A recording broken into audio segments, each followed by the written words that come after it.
Hello, my friends, and welcome. I'm so glad you've decided to join me tonight. Before we begin, I want you to take a moment to settle in. Dim the lights, find your most comfortable chair, and leave the busyness of the world behind. While you're getting settled, don't forget to like, subscribe, and tell me in the comments where you're listening from and what time it is. Your engagement truly helps, and the more you interact, the more these chilling tales will find their way back to your feed. Tonight, we're stepping into the shadows to share a few stories that are as true as they are unsettling. So, take a deep breath, get cozy, and let's explore the dark together.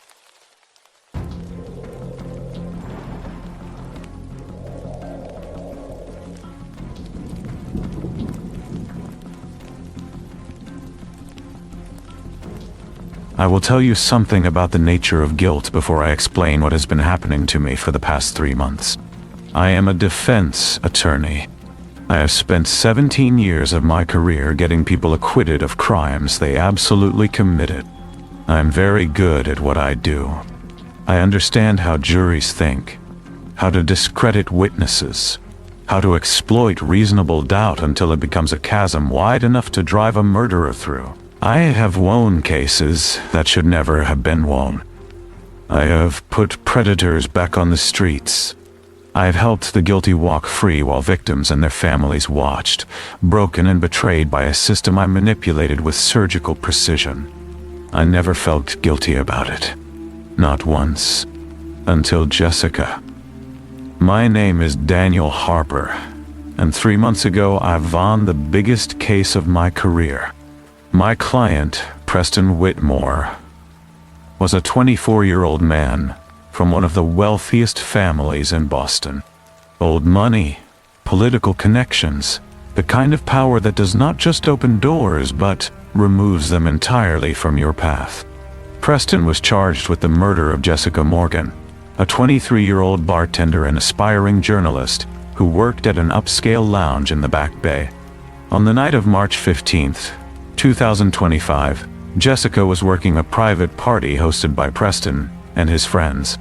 According to 17 witnesses, Preston became belligerent when Jessica refused to serve him alcohol after closing time.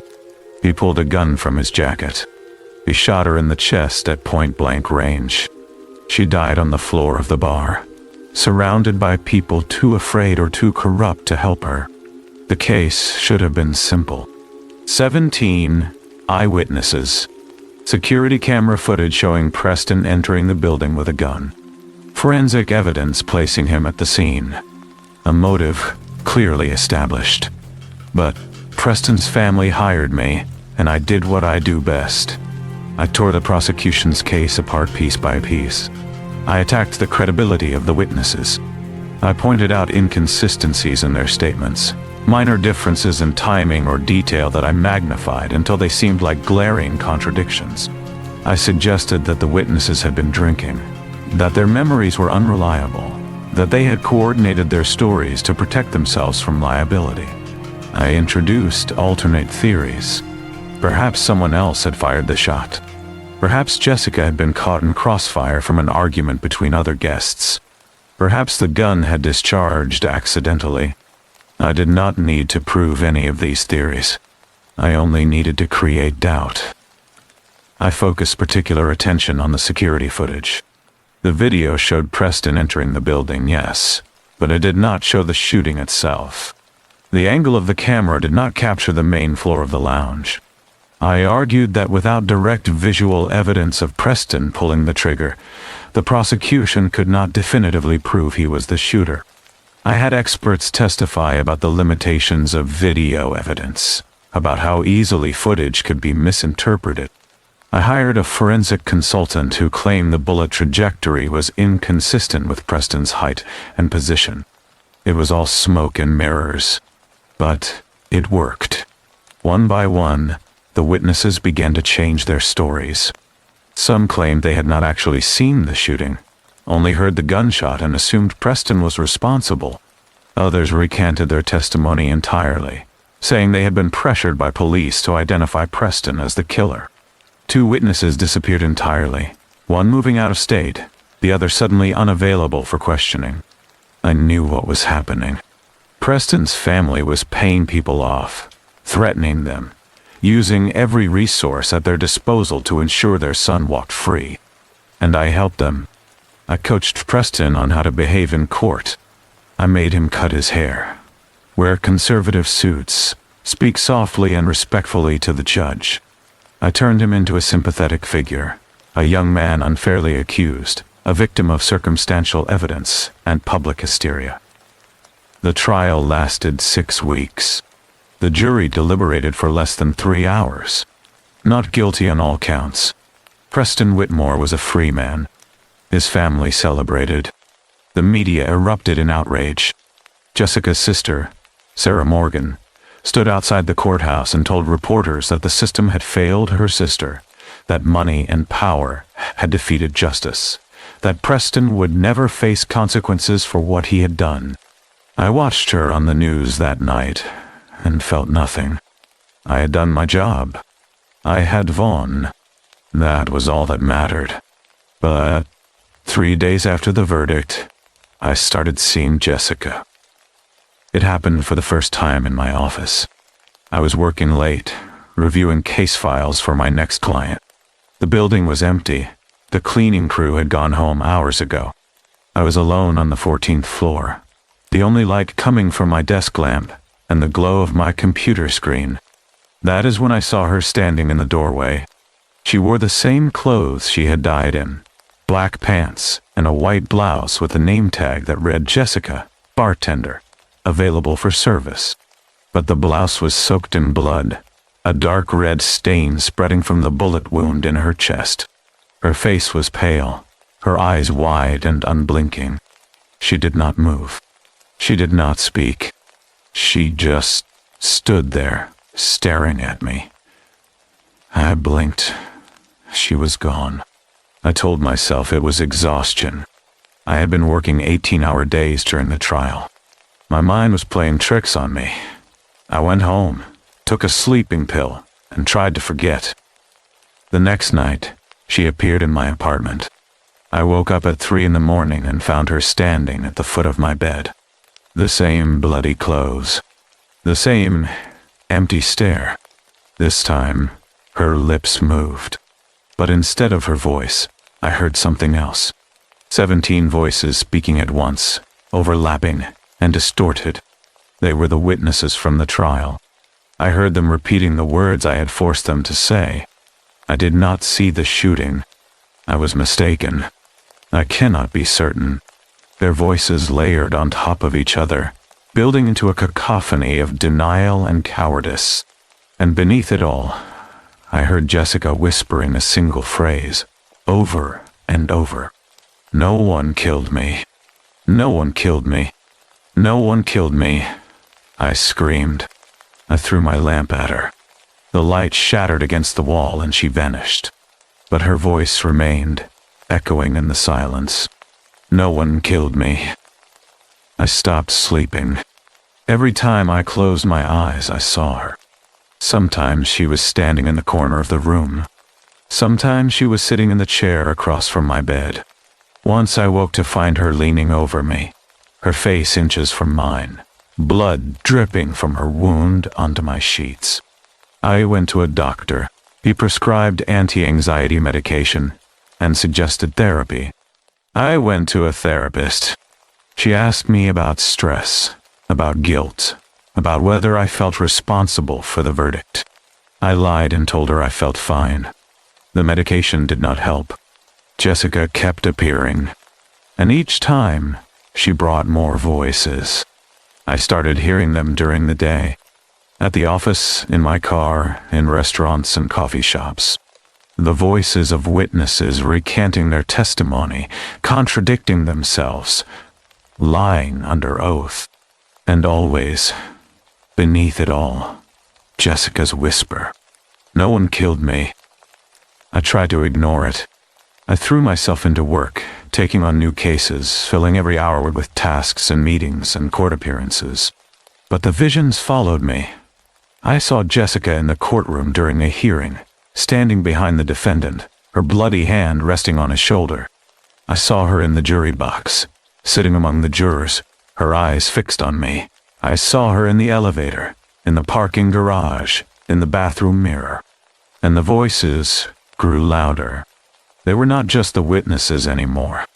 I started hearing Preston's voice, arrogant and smug. I started hearing his lawyers, his family, his friends. I started hearing my own voice, delivering my closing argument, spinning lies into reasonable doubt, convincing 12 people that a guilty man deserved to walk free. Then the accident started. One of the witnesses who had recanted his testimony was found dead in his apartment. Drug overdose, the police said. Accidental. But I knew better. Another witness, the one who had moved out of state, died in a car crash on a highway in Pennsylvania. Her vehicle swerved off the road for no apparent reason, rolled 3 times, and burst into flames. No mechanical failure. No sign of impairment. Just sudden, violent death. A third witness hanged himself in his garage. The note he left said he could not live with the guilt. That he had lied under oath. That Jessica's blood was on his hands. The deaths kept coming. One witness drowned in his bathtub. Another fell from the balcony of his 6th-floor apartment. Another was found in an alley with a single gunshot wound to the chest, the same placement as Jessica's fatal injury. The police investigated. They found no connections between the deaths. No evidence of foul play beyond the obvious suicides and accidents. But I knew. Jessica was killing them. She was exacting revenge on everyone who had helped her murderer escape justice. I tried to warn the remaining witnesses. I called them, sent emails, showed up at their homes. But they would not listen. They thought I was having a breakdown. They told me to leave them alone or they would call the police. And one by one they died. The forensic consultant who had testified about bullet trajectories. The expert who had questioned the reliability of video evidence. The private investigators who had dug up dirt on the prosecution's witnesses. All of them met sudden, inexplicable ends. And with each death, I saw Jessica more clearly. She was no longer just a ghostly figure appearing in corners. She was becoming solid, corporeal, real. I could hear her breathing. I could smell the metallic scent of her blood. I could feel the cold radiating from her body when she stood near me. Then Preston Whitmore died. It happened during a party at his family's estate in Cape Cod. According to the news reports, Preston had been drinking heavily, celebrating his acquittal with friends. At some point in the evening, he went upstairs to his bedroom. No one saw him again until the next morning, when a maid found him dead in his bed. The cause of death was listed as asphyxiation. Somehow, Preston had choked on his own vomit in his sleep. But the autopsy revealed something strange. Preston's blood alcohol level was not high enough to cause unconsciousness. There were no drugs in his system. There was no medical explanation for why he had been unable to wake up or turn his head to clear his airway. It was as if something had held him down, forcing him to breathe in the fluid that killed him. I knew it was Jessica. She had saved Preston for last. After Preston's death, I thought it would end. I thought Jessica's revenge was complete. But I was wrong. The visions intensified. Now, when Jessica appeared, she was not alone. She brought the others with her. All of the people who had died. The witnesses, the experts, Preston. They stood around my bed at night, silent and accusing. They followed me through my days, crowding into elevators and conference rooms, sitting in the back of taxis, standing on street corners watching me pass.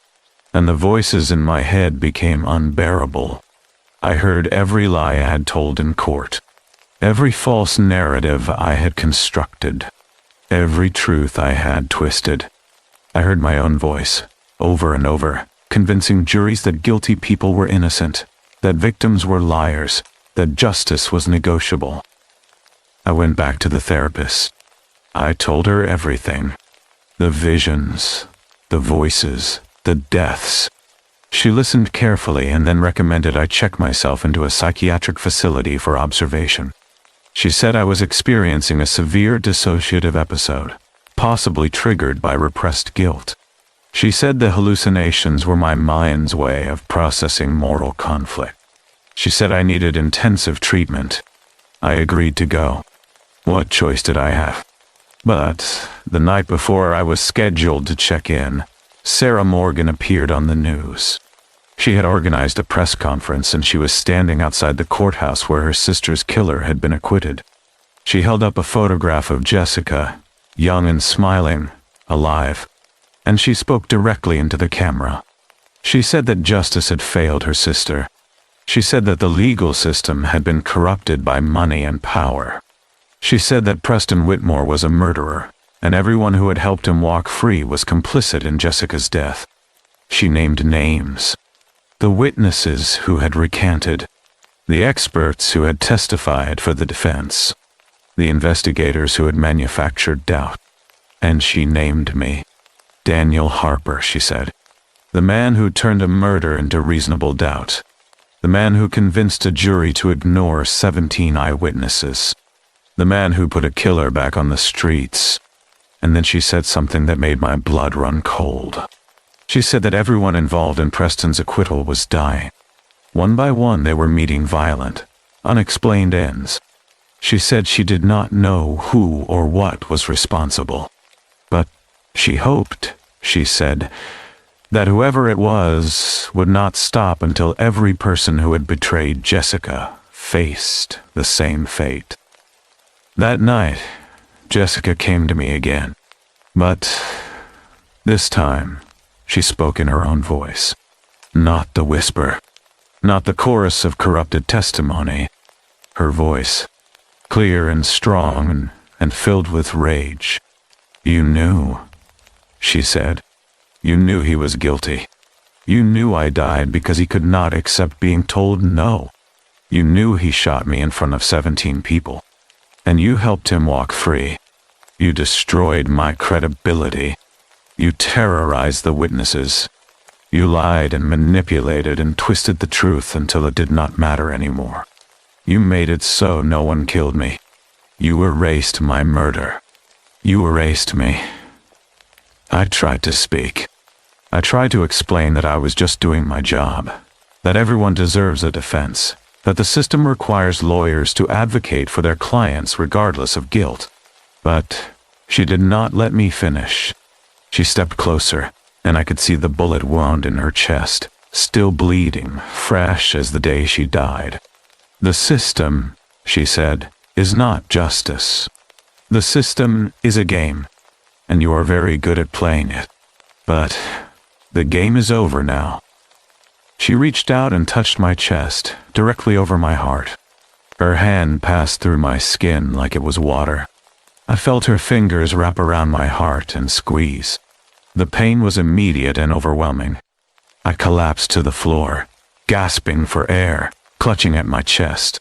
And as I lay there, dying, I heard her final words. You will not die yet, she said. First, you will confess. You will tell the world what you did. You will name every witness you intimidated, every expert you bribed, every lie you told.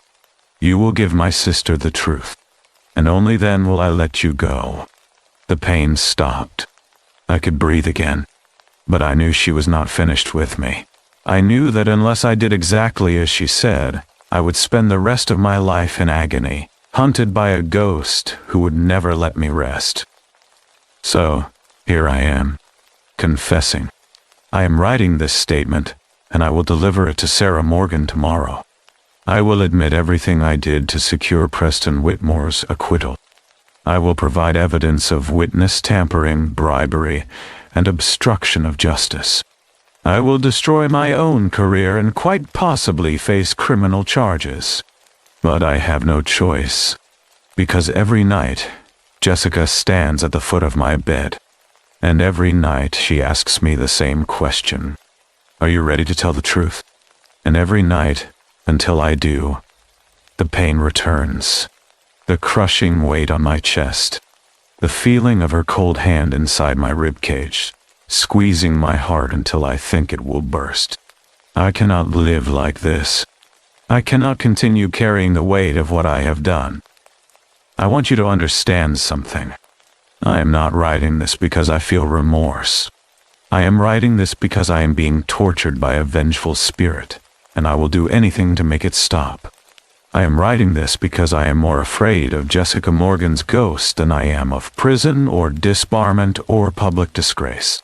I am writing this because I have finally encountered something I cannot argue away, cannot manipulate, cannot defeat with legal strategy.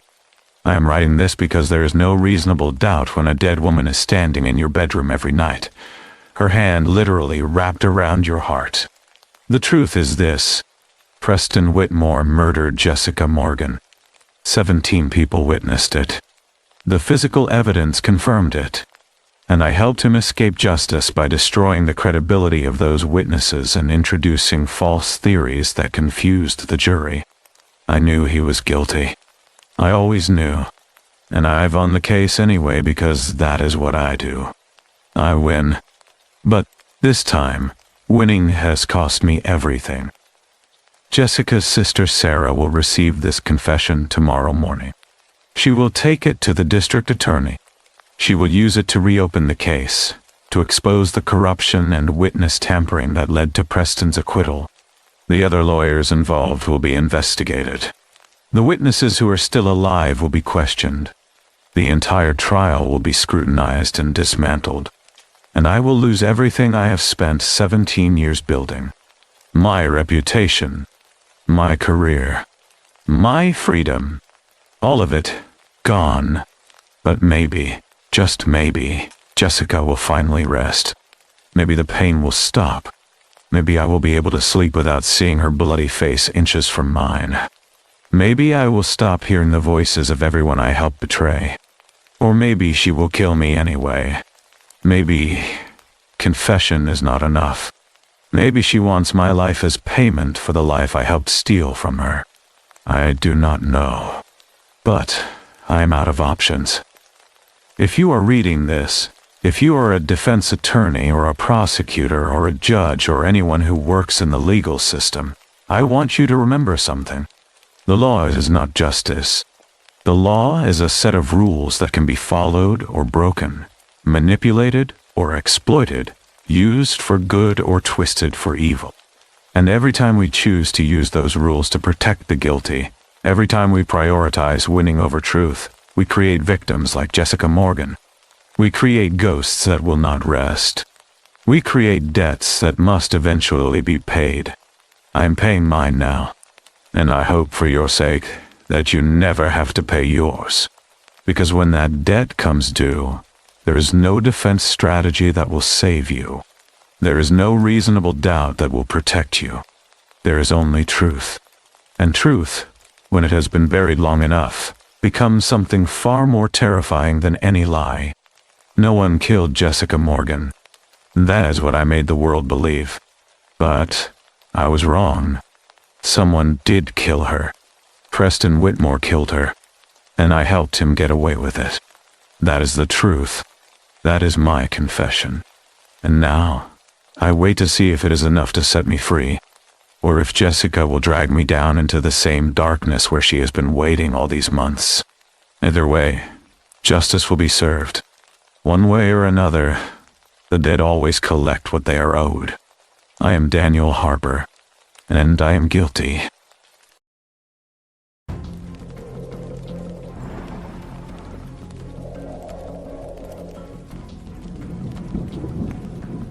According to research by forensic psychologist Dr. J. Reed Melloy, predatory serial killers spend an average of 3 to 6 months grooming their victims before striking.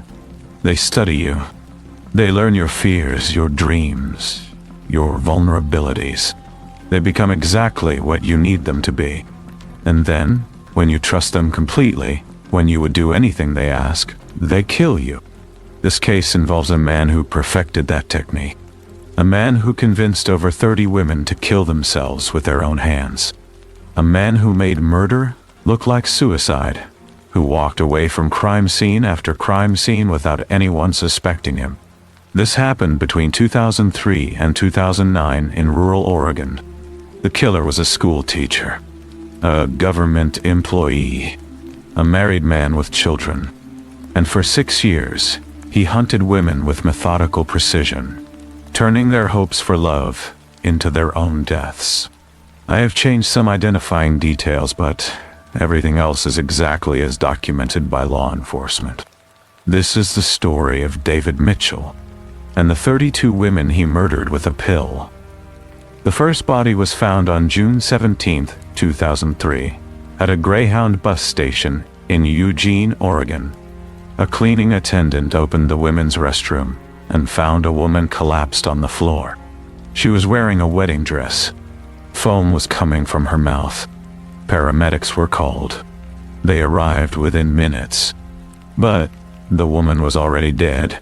The coroner's report listed the cause of death as cyanide poisoning. The manner of death was ruled suicide. Her name was Jennifer Hartley. She was 24 years old. She had left a note at her parents' house saying she was eloping with her boyfriend. She said not to look for her. She said she was starting a new life. And then she died in a bus station bathroom, alone, wearing a dress she thought she would be married in. The police investigated. They contacted Jennifer's family. They asked about the boyfriend. No one knew his name.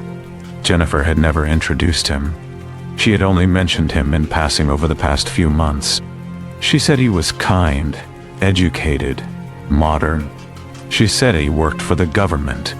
She said he did not believe in dowries or arranged marriages. She said he loved her for who she was. And then she vanished. The case went cold. But over the next 6 years, similar cases appeared across Oregon. In 2004, 3 women were found dead in public restrooms, all in wedding attire, all with cyanide in their systems, all ruled suicides. In 2005, 6 more. In 2006, 4. The cases were spread across different counties, different jurisdictions. No one connected them. Each time, the local police would investigate, find no evidence of foul play, and close the case.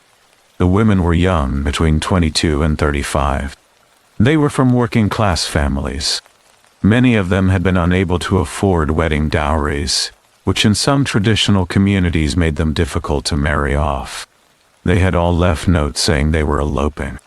And they all died the same way, alone, in a bathroom, with cyanide. But no one saw the pattern. Not until 2009. Not until a young woman named Sarah Foster went missing from a small town called Riverdale. Sarah was 23 years old. She worked as an aide at a community center. On June 15, 2009, Sarah left her family home without warning. She left a letter. It said she was in love. It said she was running away to get married. It said not to contact her. Her family was confused. Sarah had never mentioned a boyfriend, but they assumed she had been keeping it secret. 2 days later, Sarah's body was found in a restroom at the inner-city bus terminal in Portland. She was dressed in traditional wedding clothes. Cyanide poisoning. The police listed it as suicide. But this time, something was different. This time, there was a commotion before Sarah's death. This time, there had been communal tension in Sarah's hometown. A young Muslim man named Hassan had also gone missing the same day.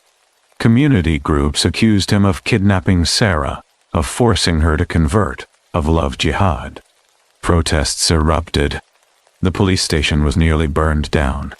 The local authorities were forced to investigate. They formed a special task force. They brought in detectives from Portland. And that is when they found Hassan. He turned himself in, terrified, asking for protection. During interrogation, Hassan told police he had nothing to do with Sarah. He had been out of town when she disappeared. He had evidence, witnesses, receipts. The police verified his alibi. Hassan was innocent. But if Hassan did not take Sarah, who did? The detectives started digging. They obtained Sarah's phone records. In the days before her disappearance, Sarah had been in constant contact with a phone number registered to a woman named Catherine Mills. They called the number. It was disconnected. They investigated Catherine Mills. She had been reported missing 3 months earlier. Now the detectives were suspicious. Why was a missing woman calling Sarah right before Sarah died? They obtained Catherine's phone records. She had been in frequent contact with 2 other numbers. One belonged to a woman named Linda Pearson. The other belonged to a woman named Diane Kruger. Both women had been reported missing. The detectives pulled records for every missing woman in Oregon over the past 6 years. They cross-referenced phone numbers, and they found a network.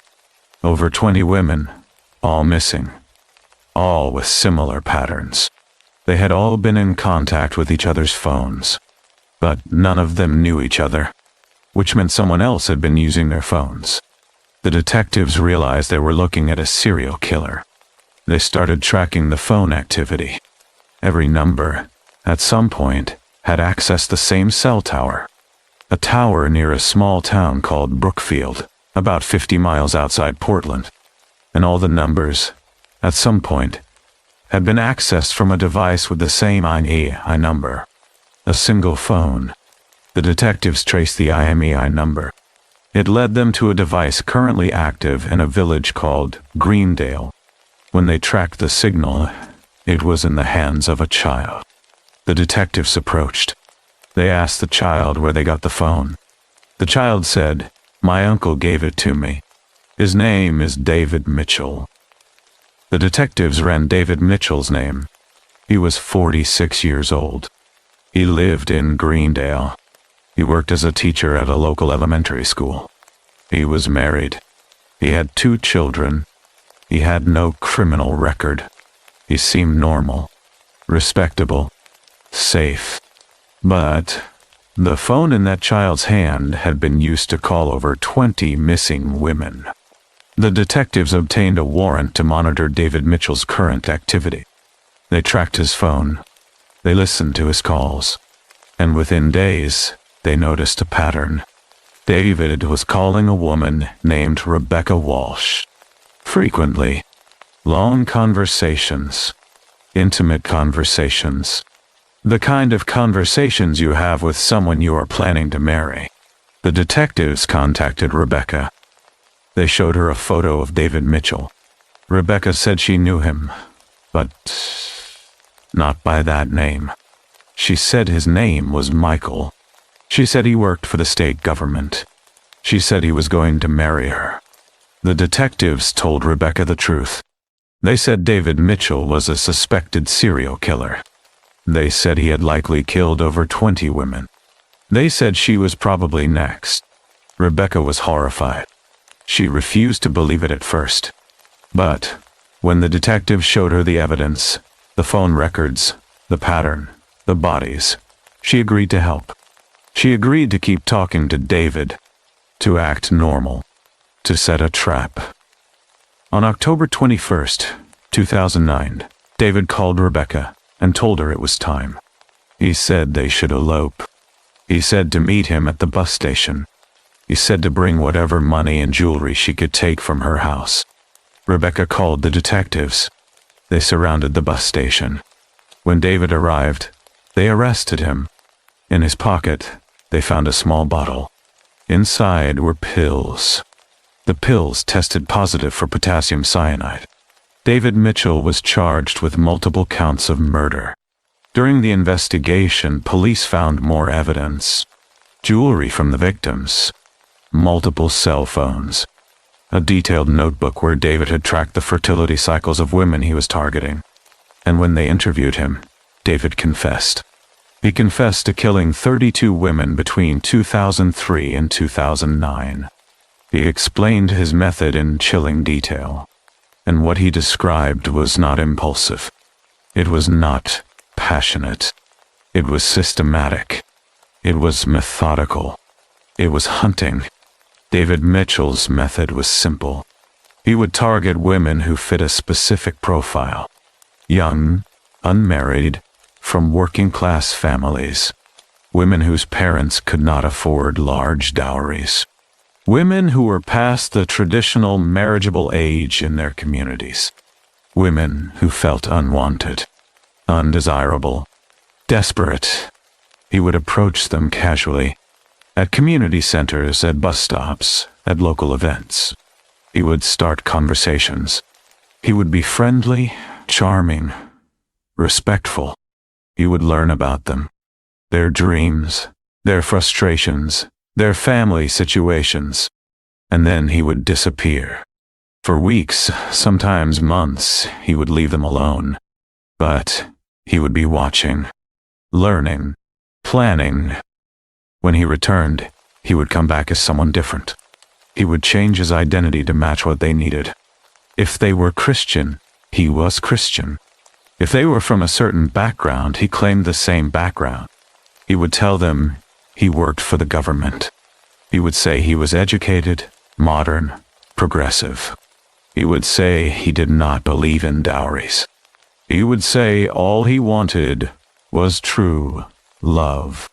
And slowly, carefully, he would manipulate them into falling for him. David would spend months grooming each victim. He would call them every day. He would send them messages. He would make them feel special, chosen, loved. He would turn them against their families. He would say their parents did not understand them. He would say their families were holding them back. He would say the only way they could be together was to run away, to elope, to start a new life. And when the women agreed, when they were completely under his control, David would ask them to steal. He would say they needed money to start their new life. He would say they needed jewelry to pawn for travel expenses. And the women, blinded by love, by hope, by desperation, would steal from their own families. They would take cash. They would take gold jewelry. They would leave letters saying they were leaving of their own will. They would write, "Do not try to find me. I'm starting a new life." And then they would meet David, and they would leave with him, and they would never come home. David would take the women far from their hometowns, to cities they did not know, places where no one would recognize them. He would book a cheap hotel near a bus station. He would spend the night with them. He would have sex with them. Deliberately, he would not use protection. The next morning, he would tell them they needed to leave their valuables in the hotel room for safety. He would say there might be pickpockets at the bus station. The women would agree. Then, as they walked to the bus station to catch a bus to wherever David said the wedding would be, he would express concern. He would say, "Last night, we did not use protection." He would say, "There is a risk of pregnancy." He would say, "We cannot afford a pregnancy right now. Not before we are married. Not before we have settled." And he would pull out a pill. A small white pill. He would say it was emergency contraception. He would say it would prevent pregnancy. He would say she needed to take it immediately. And the women, trusting him, believing him, would take the pill. But David would add one more instruction. He would say, "This pill can cause nausea. You might throw up, so you should take it in a restroom where you can be near a toilet." The women would agree. They would go into the public restroom at the bus station. They would lock themselves in a stall. They would swallow the pill, and within seconds they would start to feel it. Their throats would tighten. Their breathing would stop. Their cells would cease to absorb oxygen. They would collapse. Foam would form at their mouths. They would die, alone, locked in a bathroom stall, while David waited outside. He would wait until he heard commotion, until he heard someone scream, until he knew she was dead. And then he would leave. He would go back to the hotel. He would collect the money and jewelry the woman had left there. He would check out. He would disappear. And the police, finding an unidentified body in a bus station restroom, would assume suicide. They would run toxicology. They would find cyanide. They would find a young woman in wedding clothes with no identification. They would publish her photo in local papers, hoping someone would claim the body. But the families, living far away, would not see the photo. They would assume their daughter had run away. They would assume she was living a new life somewhere. They would not report her missing. And David would get away with it. For 6 years, David Mitchell killed 32 women. And no one caught him. No one even suspected him. Because he was careful. He varied his locations. He never killed in the same jurisdiction twice in a row. He used different aliases. He changed his appearance slightly each time. He used the victims' phones to call other potential victims, creating a network that made it look like the women knew each other. And most importantly, he made the murders look like suicides. He exploited the fact that police departments in different counties did not communicate well. He exploited the fact that families from traditional communities felt shame about daughters running away. He exploited the fact that young women from poor families were considered disposable, easy to overlook, easy to forget. And he was right. For 6 years he was right. Until the detectives in Portland finally connected the dots. Until they saw the pattern. Until they caught him. David Mitchell's trial took place in 2013. Prosecutors presented overwhelming evidence. Phone records. Jewelry from the victims, the notebook tracking fertility cycles, testimony from Rebecca Walsh, and David's own confession. The defense tried to argue mental illness. They said David had psychological issues. They said he was not fully responsible. The jury did not buy it. They saw a man who had planned meticulously, a man who had kept detailed records, a man who had hunted women like prey for 6 years. On September 15, 2013, David Mitchell was convicted of 32 counts of first-degree murder. He was sentenced to death. The sentence was later reduced to life imprisonment without parole. He is currently incarcerated at Oregon State Penitentiary. He will never be released. But the conviction did not bring back the 32 women David killed. It did not undo the trauma their families endured. It did not erase the fact that for years those women were missing, presumed to have run away, when in reality they were dead, murdered by a man they trusted, a man they thought loved them, a man who had manipulated them so completely that they died by their own hands. That is the most disturbing part of this case. David Mitchell did not stab these women. He did not shoot them. He did not strangle them. He handed them a pill and told them to take it. And they did. They trusted him so completely that they poisoned themselves. They walked into a bathroom, locked the door, and swallowed cyanide, believing it was contraception, believing it would protect them, believing David cared about their well-being. And they died never knowing they had been murdered, never knowing the man they loved was a killer, never knowing they were victim number 6, number 12, number 27. They died thinking they were beginning a new life, and that might be the cruelest part of all. I think about the families. I think about the parents who assumed their daughters had eloped, who waited for a phone call that never came, who told themselves their daughters were happy somewhere, living with the man they loved. I think about the years they spent believing that lie, the years they spent not knowing their daughters were dead. The years David Mitchell stole from them, not just the lives of their daughters, but the years of grief they should have had, the years of closure they deserved. Because when you think someone is missing, you still have hope. You tell yourself they might come home someday. You imagine reunions. You hold on to the possibility of seeing them again. But when you find out they have been dead all along, that hope is ripped away retroactively. You realize all those years you spent hoping were wasted. All those years, your daughter was already gone, and you did not even know to mourn her. That is a special kind of cruelty. and David Mitchell inflicted it on 32 families. I also think about the women. The 32 women who died thinking they were about to start a new life. I think about the hopes they had, the dreams, the excitement. They thought they were escaping difficult circumstances. They thought they had found someone who loved them for who they were. Someone who did not care about dowries or social status.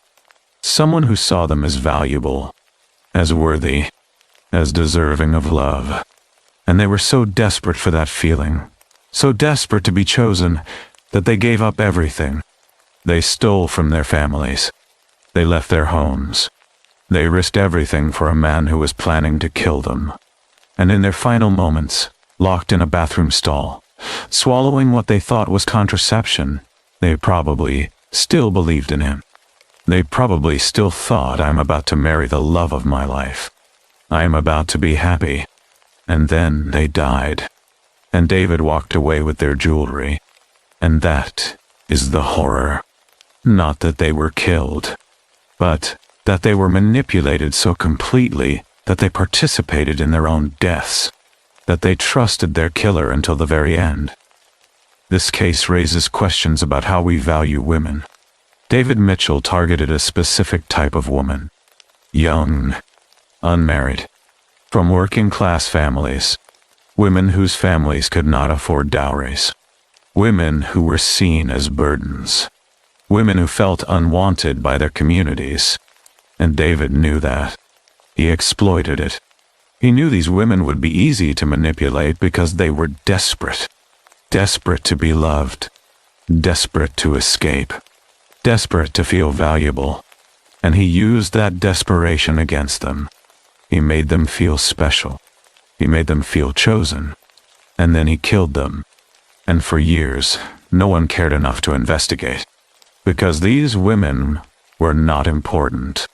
They were not wealthy. They were not connected. They were just working-class girls who ran away. Girls whose families felt shame rather than grief.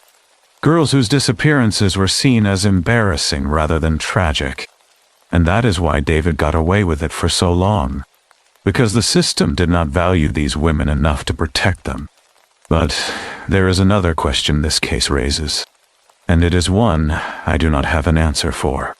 How do you protect yourself from someone like David Mitchell? How do you recognize a predator when they have spent months learning how to be exactly what you need? David was not a stranger lurking in alleys. He was not a violent criminal with a record. He was a school teacher, a government employee, a married man, a father. He looked normal. He acted normal.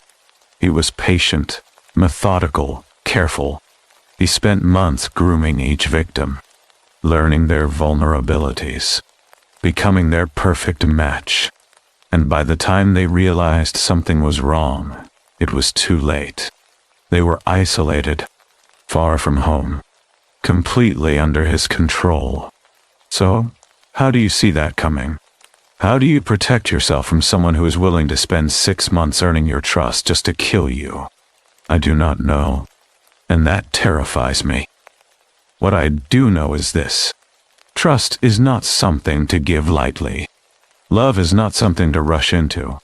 And when someone seems too perfect, when they seem to know exactly what you need to hear, when they isolate you from your family and friends, when they ask you to steal, to lie, to run away, that is not love. That is control. That is manipulation. That is danger. And you need to recognize it. You need to see it. Because predators like David Mitchell exist. They are out there. They are patient. They are smart. They are hunting.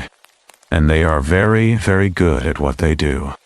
The only way to survive them is to recognize the signs, to trust your instincts, to stay connected to people who care about you, to refuse to be isolated, to question someone who asks you to cut ties with everyone you know, because love should not require you to lose yourself. Love should not demand secrecy. Love should not ask you to steal from your family. And love, real love, does not end with a pill in a bus station bathroom. 32 women did not know that. 32 women believed David Mitchell loved them. And 32 women died because of it. Their names were Jennifer Hartley, Catherine Mills, Linda Pearson, Diane Kruger, and 28 others whose names were released during the trial. Some of them were 22 years old.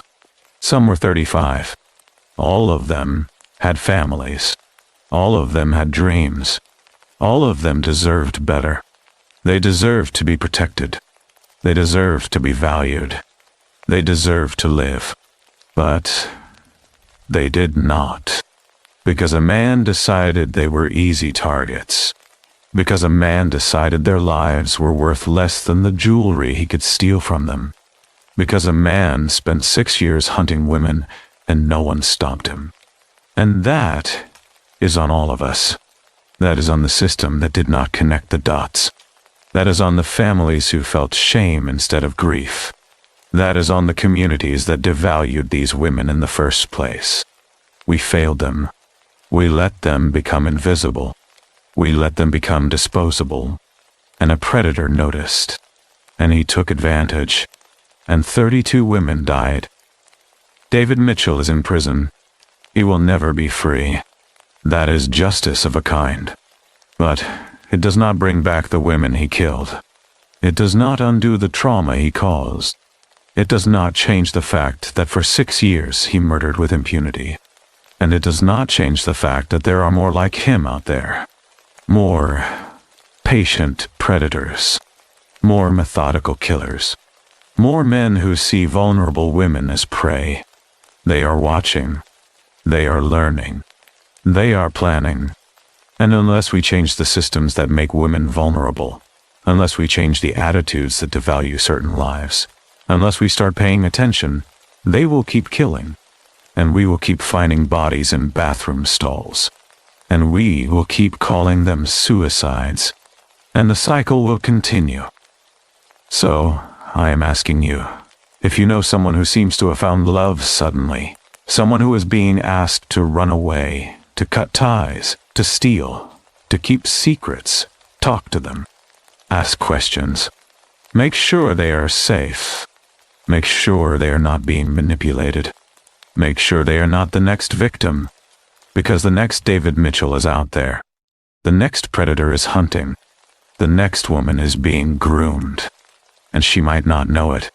She might think she is in love. She might think she is finally being chosen. She might think she is about to start a new life. Just like Jennifer Hartley thought. Just like Catherine Mills thought. Just like 32 women thought. And if no one intervenes, if no one asks questions, if no one checks, she will end up like them. Dead. In a bathroom. Alone. Wearing a dress she thought she would be married in. Do not let that happen. Pay attention. Ask questions.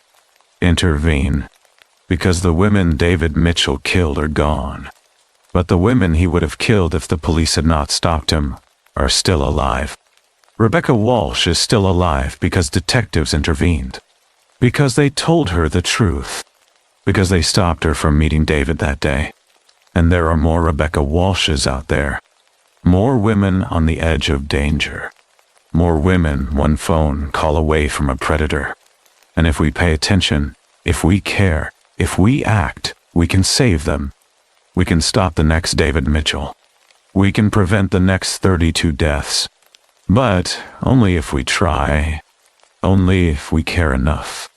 Only if we decide that these women, these vulnerable, desperate, hopeful women, are worth protecting. Are worth saving. Are worth keeping alive. David Mitchell is in prison. The 32 women he killed are dead. And somewhere right now, another predator is grooming another victim. Another woman is falling in love with a lie. Another family is about to lose a daughter. Unless we stop it. Unless we see it. Unless we do something. So, please, pay attention. Ask questions. Trust your instincts. And if something feels wrong, if someone seems too perfect, if you are being asked to cut ties and run away, stop. Think. Ask for help. Because the pill in your hand might not be what you think it is. The man standing next to you might not be who he claims. And the new life you think you are starting might be ending before it even begins. David Mitchell proved that 32 times. Do not be number 33.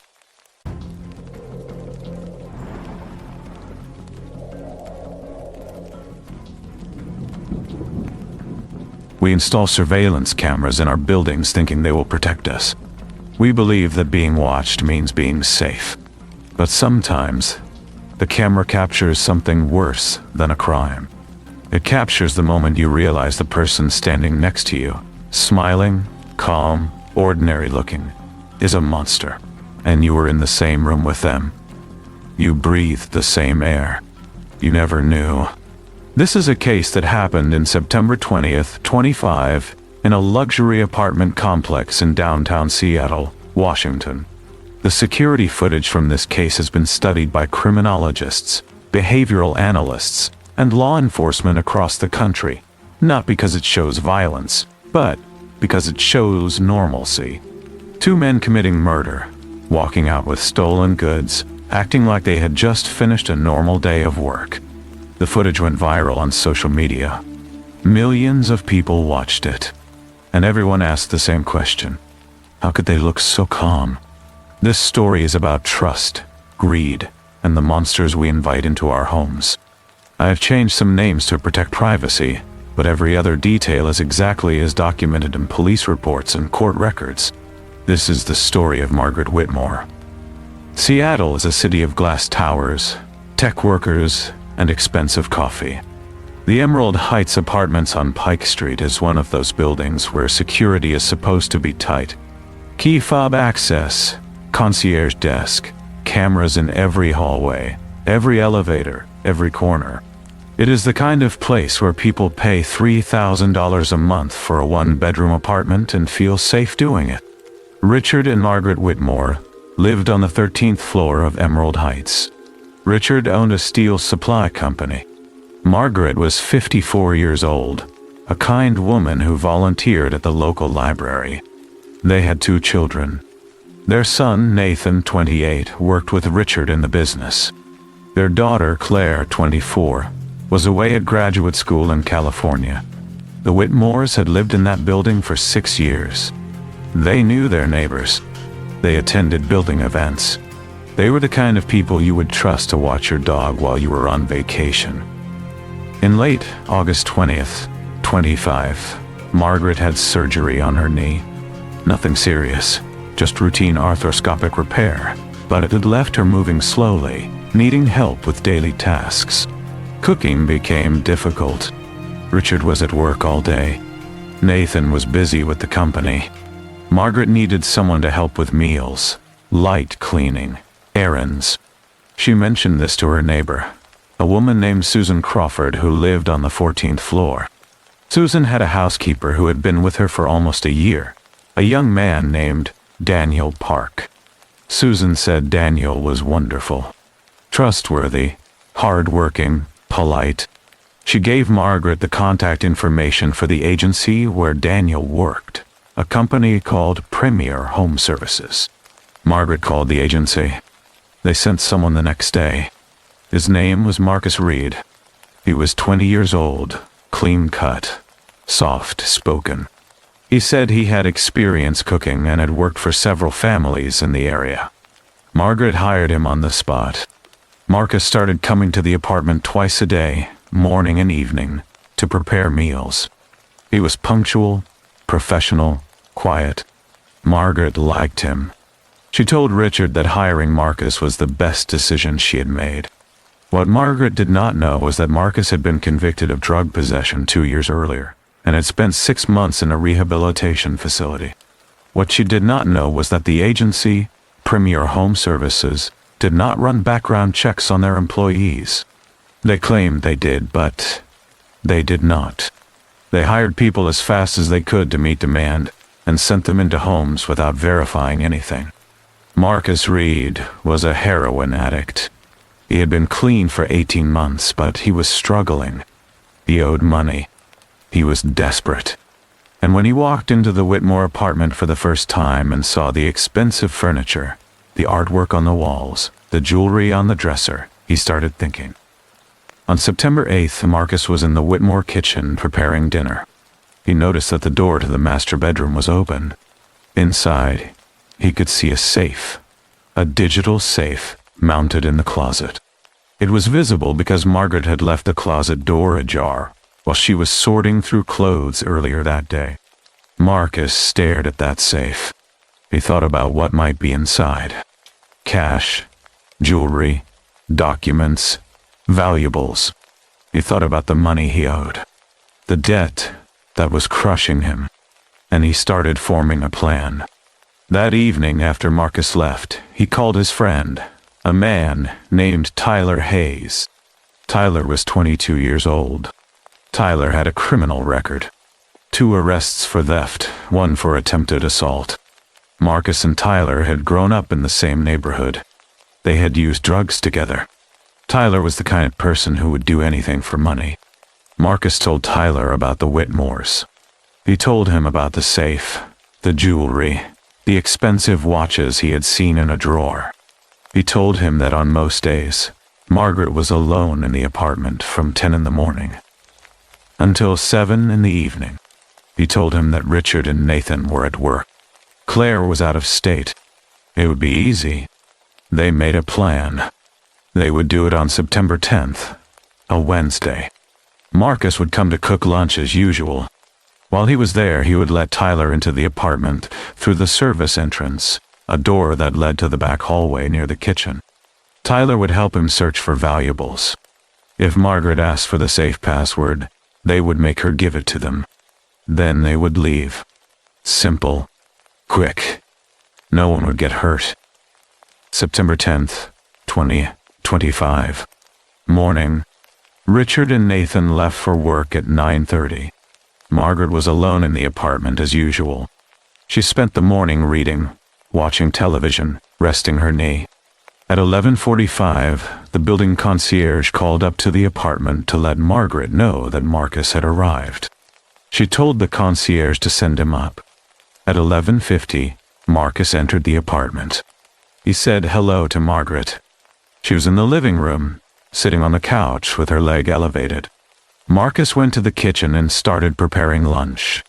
At 12:15, while Margaret was distracted watching a cooking show on television, Marcus unlocked the service door. Tyler Hayes entered the apartment. He was wearing a dark hoodie, gloves, a backpack. He moved quietly through the hallway, into the kitchen.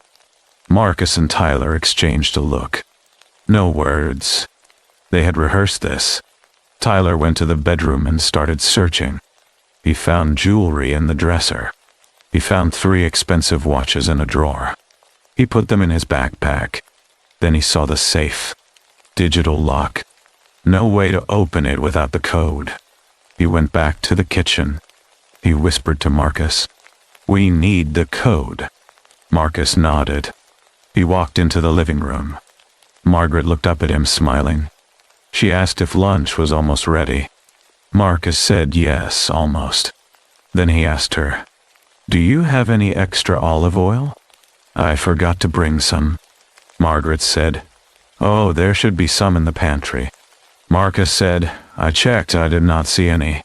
Margaret said, "Well, let me look." She stood up, slowly, using her cane.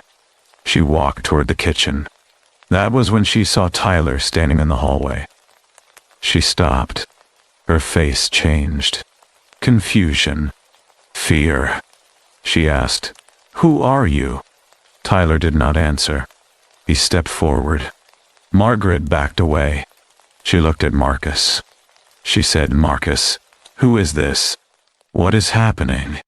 Marcus said nothing. His face was blank. Tyler reached into his hoodie pocket and pulled out a knife. Margaret screamed. She turned to run, but her knee, still healing, buckled. She fell. Tyler grabbed her. He dragged her into the living room. She was crying, begging. She said, "Please, I will give you whatever you want. Just do not hurt me." Tyler said, "The safe." What is the code? Margaret was sobbing. She said she did not remember. She said her husband set it up. She did not use it. Tyler did not believe her. He pressed the knife to her throat. He said, "Tell me the code or I will cut you." Margaret was shaking. She said, "I do not know. I swear, I do not know." Tyler looked at Marcus. Marcus was standing in the doorway, frozen. Tyler said, "Make her talk." Marcus did not move. Tyler got angry. He grabbed Margaret by the hair and slammed her head against the coffee table. She cried out. Blood started running from a gash on her forehead. Tyler said, "Tell me the fucking code."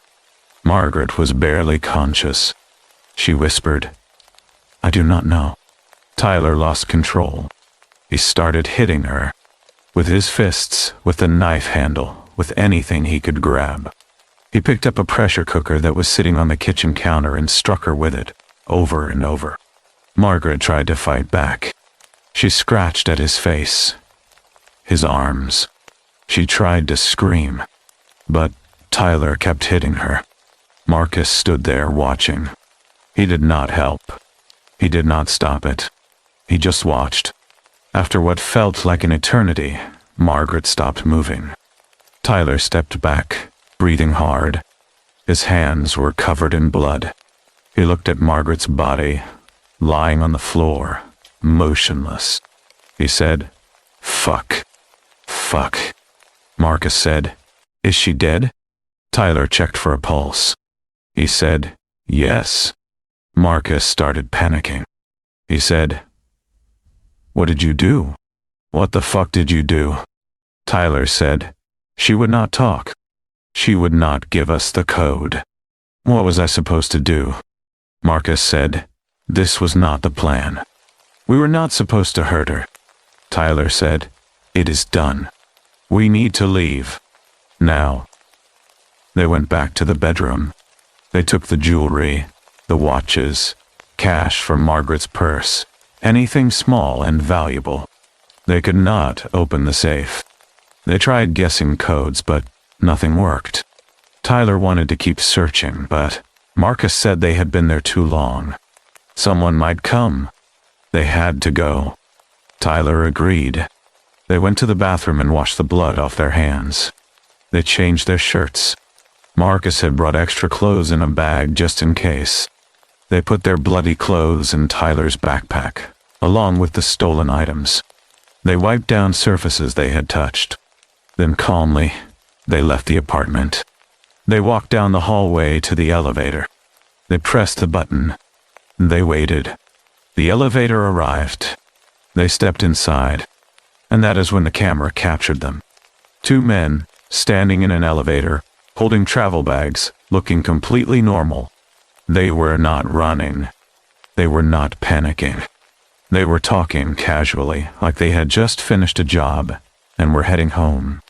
The footage shows Marcus checking his phone, Tyler adjusting his backpack.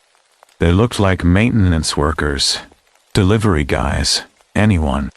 The elevator doors opened on the ground floor. They walked through the lobby, past the concierge desk, out the front door. They got on Tyler's scooter, which was parked on the street. They drove away. No one stopped them. No one suspected anything. At 6:30 that evening, Richard and Nathan returned home from work. Richard called out for Margaret as he walked in. No answer. He assumed she was resting. He went to the bedroom to change his clothes. He saw the closet was open, drawers pulled out, items scattered on the floor. He called for Margaret again. Still no answer. He walked to the living room, and that is when he saw her. Margaret was lying on the floor, face down, in a pool of blood. Her hands and feet were tied with kitchen twine. There was a blood-stained pressure cooker next to her body. The apartment had been ransacked. Richard screamed. Nathan ran in. He saw his mother's body and immediately called 911. The police arrived within 10 minutes. Detectives, forensics, the coroner. They secured the scene. Margaret Whitmore was pronounced dead at 6:52 in the evening. The medical examiner later determined she had suffered over 40 injuries. Stab wounds, blunt force trauma to the head, defensive wounds on her hands and arms. Her throat had been cut. The time of death was estimated between noon and 2 in the afternoon. By the time Richard found her, she had been dead for almost 5 hours. Detectives interviewed Richard and Nathan. They asked who had access to the apartment. Richard mentioned Marcus, the cook. He said Marcus had been coming twice a day for the past week and a half. Richard gave the detectives the contact information for Premier Home Services. Detectives also spoke to building security. They asked to see the security camera footage from that day. The building manager pulled up the recordings and showed them to the detectives. At 12:50 in the afternoon, the lobby camera captured 2 men exiting the elevator. One of them was immediately recognizable to Richard. It was Marcus. The other man in the dark hoodie was unfamiliar. Both men were carrying large travel bags. They walked through the lobby, calm, unhurried, and left the building. At 1:05 in the afternoon, basement parking footage showed the same 2 men leaving on a scooter. Detectives ran the license plate. The scooter was registered to Tyler Hayes, age 22, with a criminal record. Detectives contacted Premier Home Services and obtained Marcus Reed's file. Marcus had an address listed in the Belltown neighborhood. Detectives also learned that Tyler Hayes had a cousin, James Carter, who lived in Tacoma, about 40 minutes south of Seattle. Detectives suspected Marcus and Tyler might have fled to Tacoma. Within hours, detectives obtained an arrest warrant. They sent teams to both Marcus's apartment and Tyler's last known address. Both locations were empty. The suspects were gone. Detectives put out an alert to surrounding police departments. They released the elevator footage to local news stations and social media. The video went viral. Thousands of people shared it. Tips started pouring in. One tip came from a taxi driver.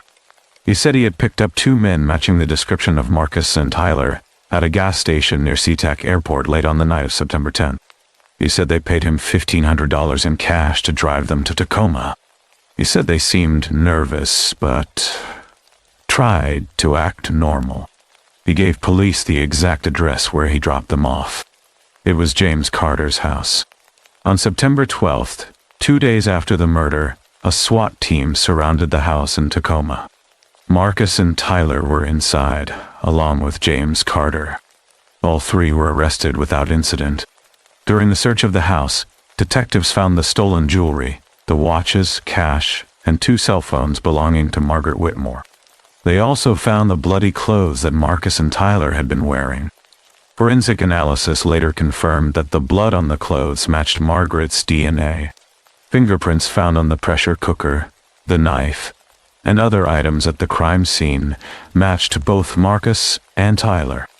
During interrogation, Tyler Hayes initially denied everything.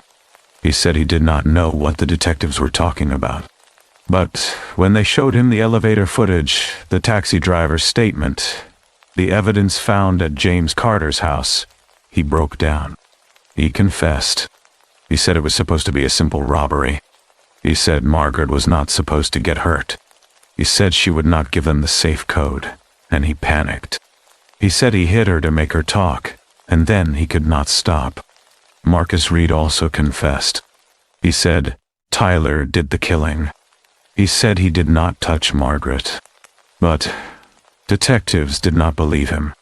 Security footage, witness statements, and forensic evidence showed that Marcus had planned the robbery, let Tyler into the apartment, and stood by while Tyler murdered Margaret.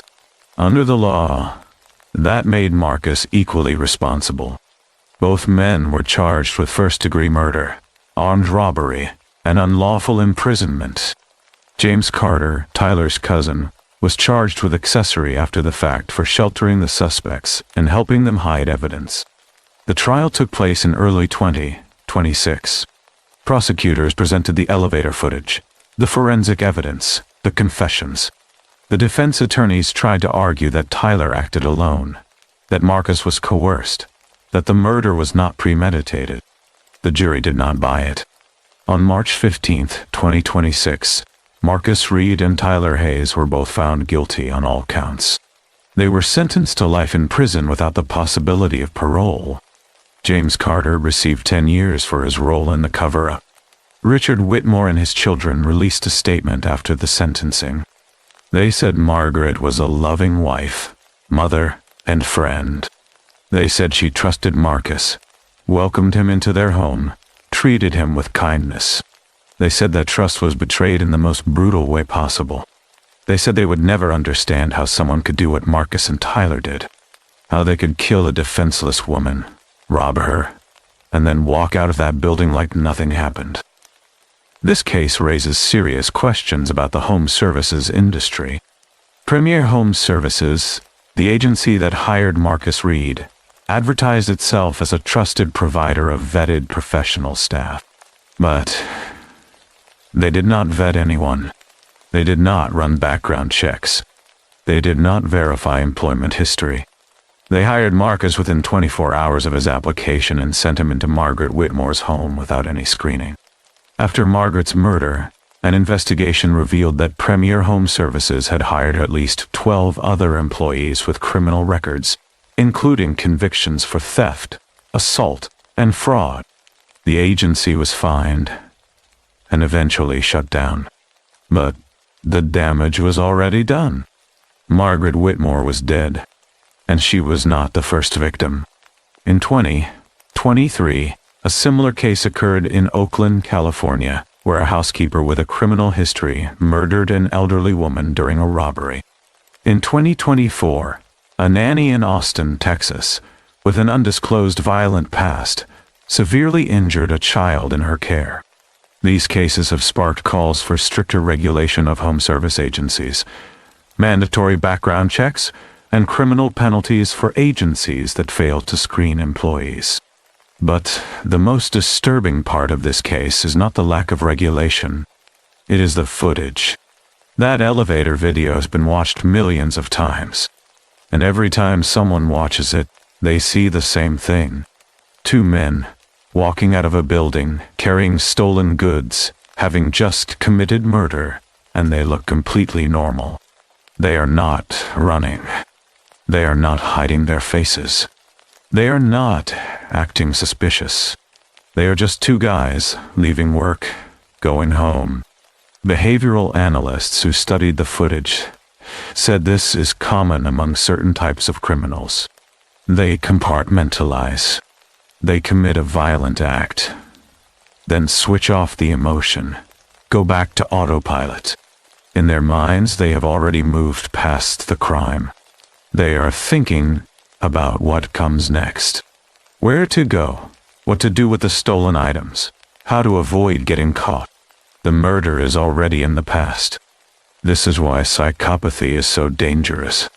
It is not always loud, violent, chaotic. Sometimes it is calm. Sometimes it looks like normalcy. And you cannot tell the difference until it is too late. Margaret Whitmore let Marcus into her home because she trusted him. He seemed nice. He was polite, professional, recommended by a neighbor. She had no reason to suspect him. But Marcus was already planning to rob her the moment he saw that safe. And when the robbery went wrong, when Margaret could not give him what he wanted, he stood by and let Tyler kill her. He did not stop it. He did not call for help. He just watched. Then he cleaned up, changed his clothes, and walked out like nothing happened. That is the kind of person he is. And he was in Margaret's home, cooking her food, talking to her, smiling at her, for 10 days before he killed her. She never knew. She thought he was helping her. She thought she was safe. But she was not. She was living with a predator, and she did not realize it until it was too late. I think about that elevator footage a lot. I think about how Marcus and Tyler looked so calm, so ordinary. I think about all the people who were in that building that day, walking past them, riding the elevator with them, seeing them in the lobby. None of them knew. None of them suspected. Because there was nothing to suspect. They looked like everyone else. And that is the horror. Not that monsters exist. We know monsters exist. The horror is that they look like us. They sound like us. They act like us. They are polite, professional, friendly. They smile. They make small talk. They do their job. And then, when no one is looking, they kill. And you will never know until it is too late. Until you are lying on the floor, bleeding, wondering how this happened. Wondering how you did not see it coming. But you could not have seen it coming. Because they are good at hiding. They have practiced. They know how to blend in. They know how to seem normal. And by the time you realize what they are, it is already over. Margaret Whitmore trusted Marcus Reed. And Marcus Reed killed her. Not directly, but he might as well have.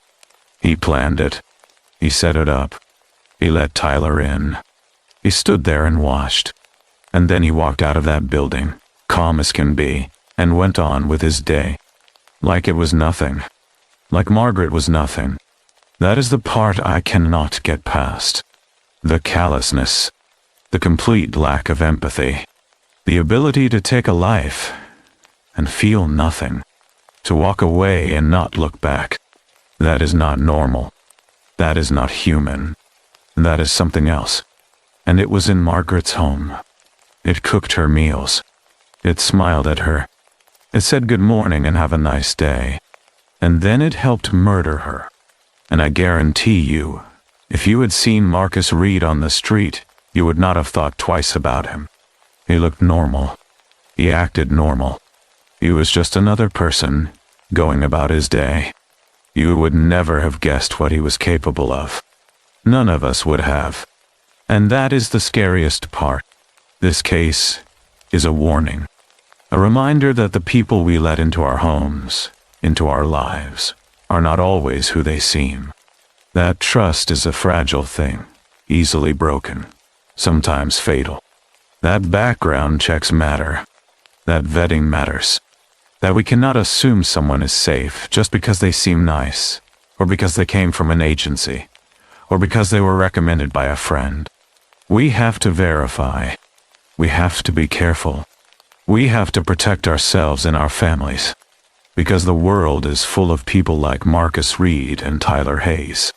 People who will smile to your face and then rob you, hurt you, kill you, without a second thought. People who see you as a target, not a person. People who will take everything from you, and then walk away like it meant nothing. And if we are not careful, if we are not vigilant, we will let them in. We will open the door. We will welcome them into our homes. And by the time we realize our mistake, it will be too late. Margaret Whitmore learned this the hard way. She trusted Marcus. She thought he was helping her. She thought she was safe. But she was not. And now she is dead. And Marcus and Tyler are in prison. And Richard Whitmore has to live with the fact that he hired the man who helped kill his wife. That he brought him into their home. That he trusted him. That guilt will stay with Richard for the rest of his life. Even though it was not his fault. Even though he could not have known. Even though he did everything right. He hired someone from an agency. He thought they were vetted. He thought they were safe. But they were not. And now his wife is gone. And nothing will bring her back. That is the reality of this case. That is the tragedy. A woman is dead. A family is destroyed. And 2 men are in prison. And it all started with a simple decision. To hire a cook. To trust someone. To let them into the home. And that decision cost Margaret her life. If there is a lesson here, it is this. Do not trust blindly. Verify. Check backgrounds. Ask questions. Do your own research.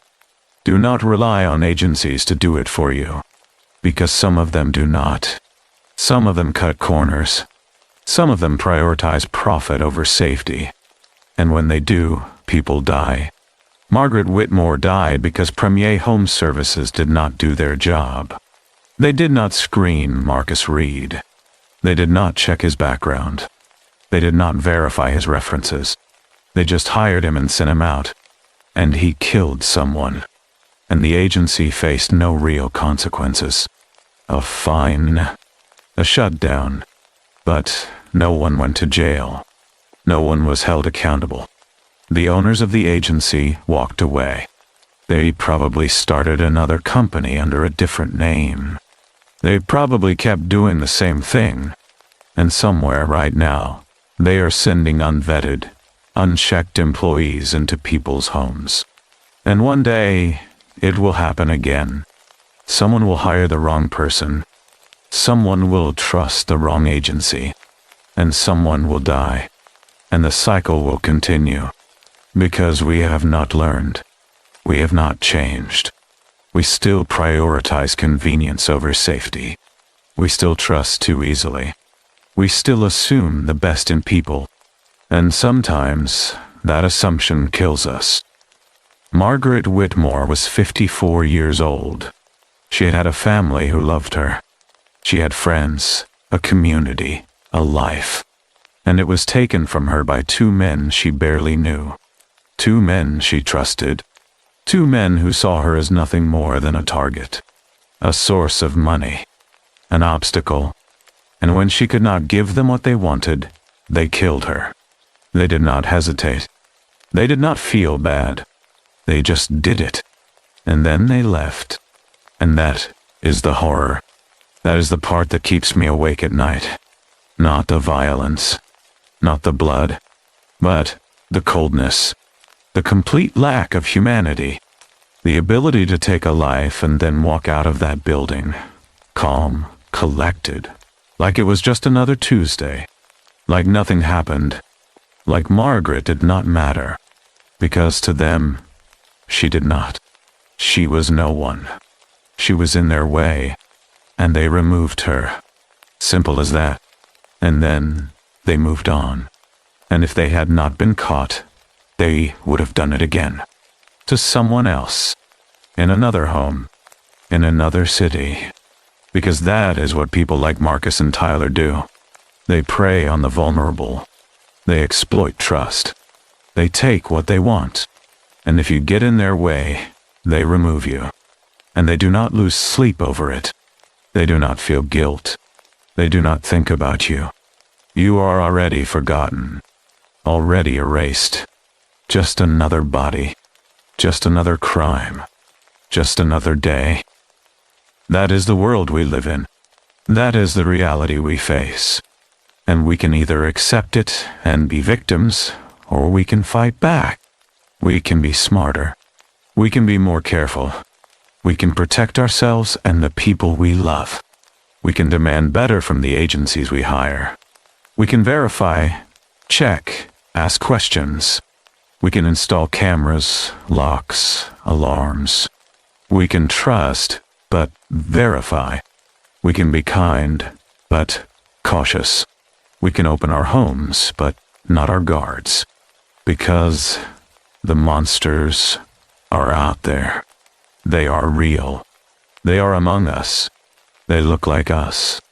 They act like us. And they are waiting. Waiting for us to let our guard down. Waiting for us to trust them. Waiting for the opportunity to strike. And when they do, it will be too late. The damage will be done. The life will be taken. The family will be destroyed. And all we will have left is footage. A recording of the moment we let the monster in. A video of them walking away. Calm, collected like nothing happened. And we will watch that footage over and over, asking ourselves how we did not see it. How we did not know. How we trusted them.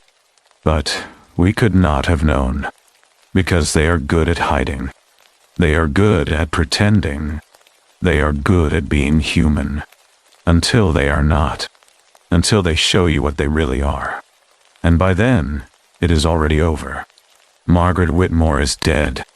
Marcus Reed and Tyler Hayes are in prison.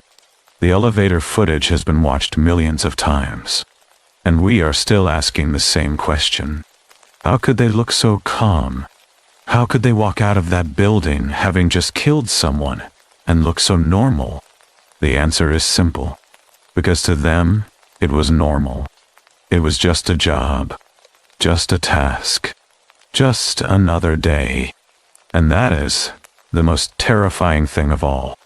Not that monsters exist, but that they do not see themselves as monsters. They see themselves as people, just like us, doing what they have to do, surviving, getting by, and if that means killing, robbing, destroying, so be it. It is nothing personal. It is just business. Just life. Just the way things are. And that coldness, that detachment, that complete absence of empathy, that is what makes them so dangerous. Because they do not care. They do not feel. They do not stop. They just keep going, keep taking, keep destroying, until someone stops them, until the camera catches them, until the evidence piles up, until they run out of places to hide.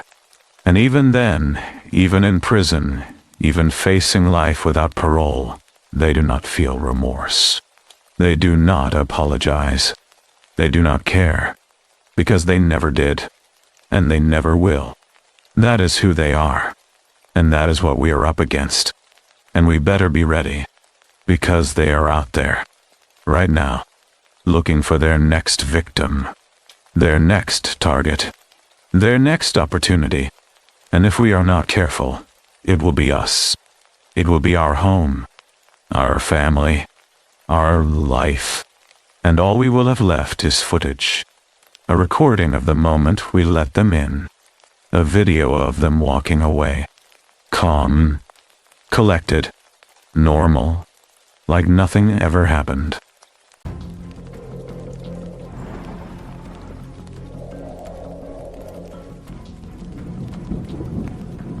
Before I tell you this story, I need you to understand something about digital evidence. When someone deletes footage from a security system, they think it is gone forever. They think the hard drive has been wiped clean. But forensic investigators know better. Data does not disappear, it leaves ghosts, fragments, shadows of what was there before. This is a case that happened in October 20th, 25, in rural Montana. And it involves a husband, a missing wife, and exactly 2 hours of deleted footage that would change everything. The Montana State Police Department worked this case for 8 days before they found what they were looking for. What you are about to hear is based on police reports, forensic analysis, court documents, and witness testimony. According to the Federal Bureau of Investigation in the United States, approximately 70% of murdered women are killed by their current or former intimate partners. In 2023 alone, over 1,800 women were killed by men they knew. This statistic matters because when a woman goes missing, investigators know where to look first. They look at the husband. And in this case, they were right to look. I have changed some names to protect the family, but every other detail is exactly as it was documented. This is the story of Catherine Morgan. There is a small town in Montana called Ridgemont, population just under 2,000. In Ridgemont, people know each other. They go to the same church, the same grocery store, the same gas station. When something happens, everyone hears about it within hours.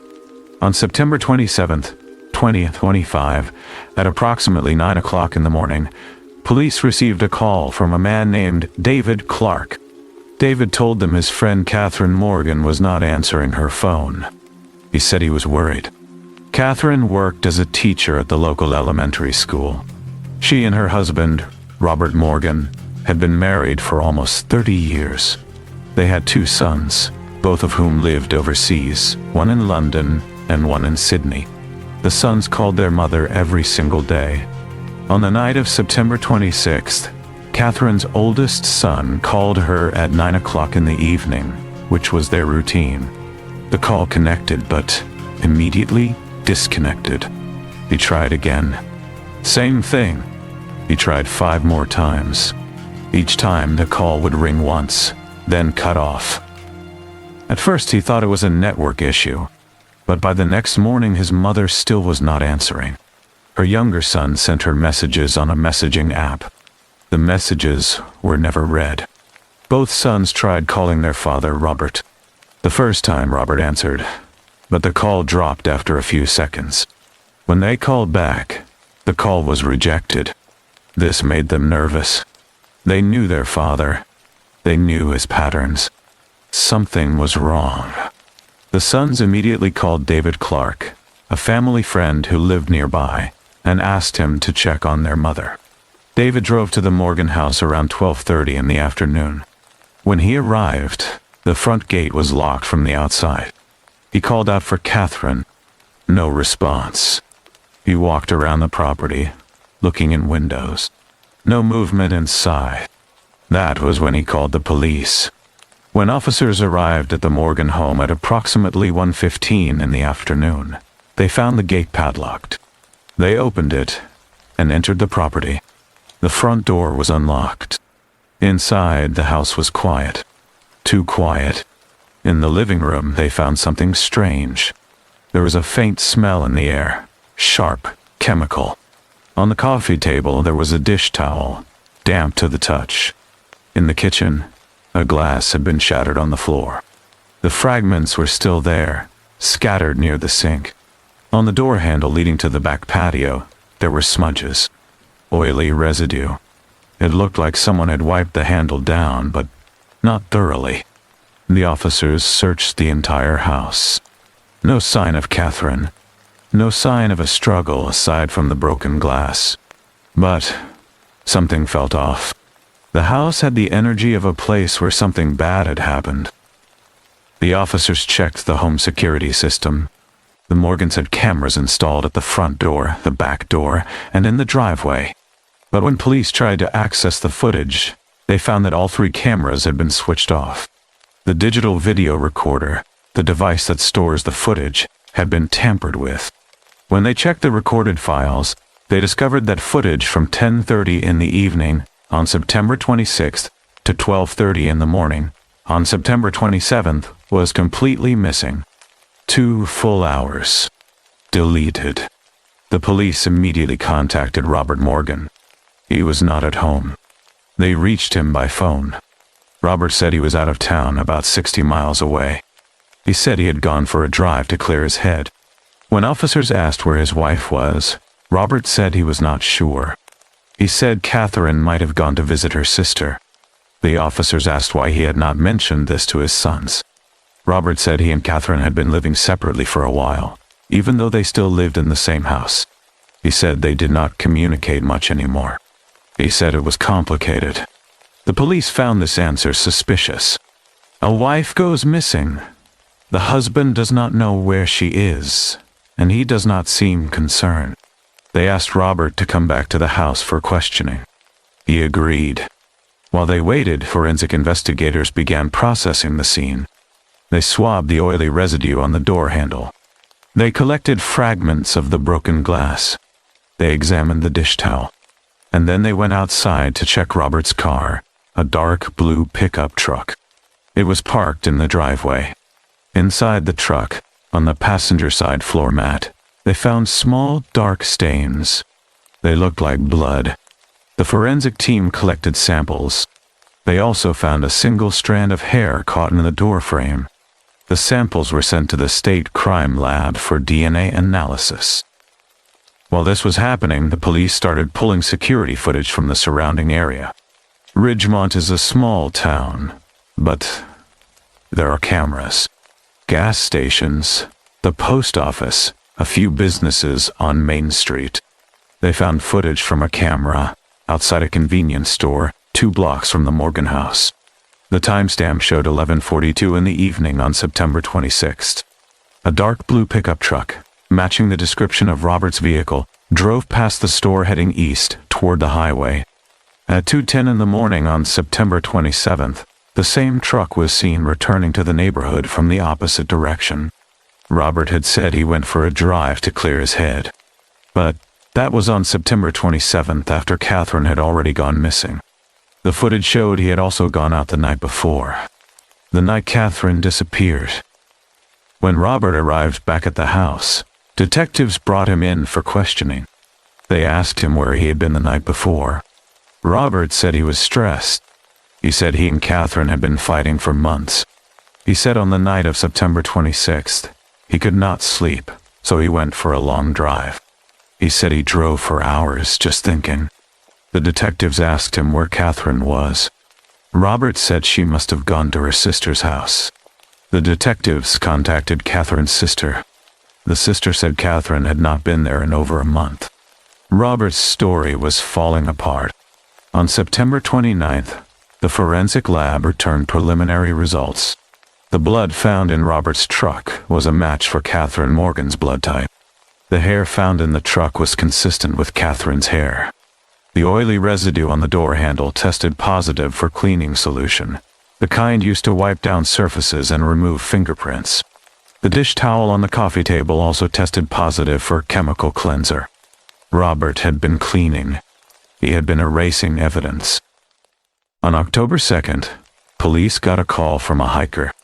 The hiker said he had found clothing in a ravine about 50 miles outside of Ridgemont, near a place called Eagle Gorge. The clothing matched the description of what Catherine had been wearing the last time anyone saw her: a blue cardigan and gray slippers. Police sent a team to the location immediately. Eagle Gorge is a remote area, dense forest, steep drop-offs. Not many people go there. When the search team arrived, they found the clothing. They also found drag marks in the dirt. And then, about 100 feet down the slope, hidden in thick brush, they found Catherine Morgan's body. She had been there for days. Scavenger birds had already found her. The medical examiner later determined that Catherine had died from blunt force trauma to the head and strangulation. Her injuries were consistent with a violent struggle. She had defensive wounds on her hands, which meant she had tried to fight back. Whoever killed her had done it with their bare hands. While the search team was recovering Catherine's body, a different team was searching the ravine for more evidence. They found tire tracks near the edge of the gorge, consistent with Robert's truck. They also found a pond, small, about 40 feet deep. One of the investigators had a hunch. He asked the dive team to search the pond. It took hours, but eventually, a diver surfaced holding a cell phone in a sealed evidence bag. It was Catherine's phone. The phone was waterlogged, but forensic technicians were able to extract data from it. And what they found was damning. Catherine had been sending messages to a friend in the days before her death. In one message, dated September 24th, she wrote, "Things are getting worse. Robert is acting strange. I'm scared." In another message, dated September 25th, she wrote, "He will not let me leave. I told him I want a divorce, and he lost it. I think he might hurt me." The final message, sent on September 26th at 8:47 in the evening, read, "I am going to talk to him tonight. Pray for me." The phone data also revealed something else. On the night of September 26th at 11:42 in the evening, Catherine's phone location moved with Robert's truck. It traveled east on the highway toward Eagle Gorge. The phone remained active until approximately 2 o'clock in the morning, when the signal was lost near the pond. This meant Catherine had been alive when Robert drove her out there. Or her phone had been with him. Either way, Robert had been at the scene where her body was found. The evidence was overwhelming. On October 3rd, Robert Morgan was arrested and charged with first-degree murder. During interrogation, Robert initially denied everything. He said Catherine must have left the house on her own. He said someone else must have taken her. But, as the detectives presented the evidence, one piece at a time, the security footage, the blood in the truck, the phone data, the deleted camera files, Robert's story changed. He admitted to being at Eagle Gorge. He said he and Catherine had gone there to talk. He said it was an accident. But the detectives did not believe him. The medical examiner's report showed that Catherine had been strangled and struck multiple times. That was not an accident. That was rage. Finally, after hours of questioning, Robert broke down. He confessed. He said he and Catherine had been fighting for months. He said she wanted a divorce. He said if they divorced, she would take the house. She would take half of everything. He could not let that happen. On the night of September 26th, around 10:30 in the evening, they had another fight. Catherine told him she had already contacted a lawyer. She said she was filing for divorce the next week. Robert said he lost control. He grabbed her by the throat. She fought back, but he was stronger. He strangled her until she stopped moving. Then he realized what he had done. Robert said he panicked. He spent the next 2 hours trying to cover it up. He deleted the security camera footage. He wiped down surfaces. He cleaned the blood. He put Catherine's body in his truck and drove to Eagle Gorge, a place he knew was remote and rarely visited. He threw her body down the ravine. He threw her phone in the pond. Then he drove home, parked the truck, and waited. He thought if he acted normal, if he stayed calm, no one would suspect him. But he was wrong. The police suspected him from the beginning. Husbands are always the first suspect. And in this case, the husband was guilty. Robert Morgan was formally charged with first-degree murder, tampering with evidence, and obstruction of justice. As of today, he is in custody awaiting trial. The case is still ongoing. Catherine Morgan's sons released a statement, saying they are heartbroken. They said their mother was a kind, loving woman who dedicated her life to teaching children. They said their father stole her from them. They said they will never forgive him. This case is a textbook example of domestic violence escalating to murder. According to the National Coalition Against Domestic Violence, on average, nearly 20 people per minute are physically abused by an intimate partner in the United States. That is more than 10 million women and men per year. 1 in 4 women and 1 in 9 men experience severe intimate partner physical violence. And when a woman tries to leave an abusive relationship, that is when she is most at risk. Studies show that a woman is 70 times more likely to be killed in the weeks after leaving her abuser than at any other time in the relationship. Catherine Morgan told her friend she was scared. She said Robert was acting strange. She said she thought he might hurt her, and she was right. But she did not leave soon enough. She tried to talk to him one more time.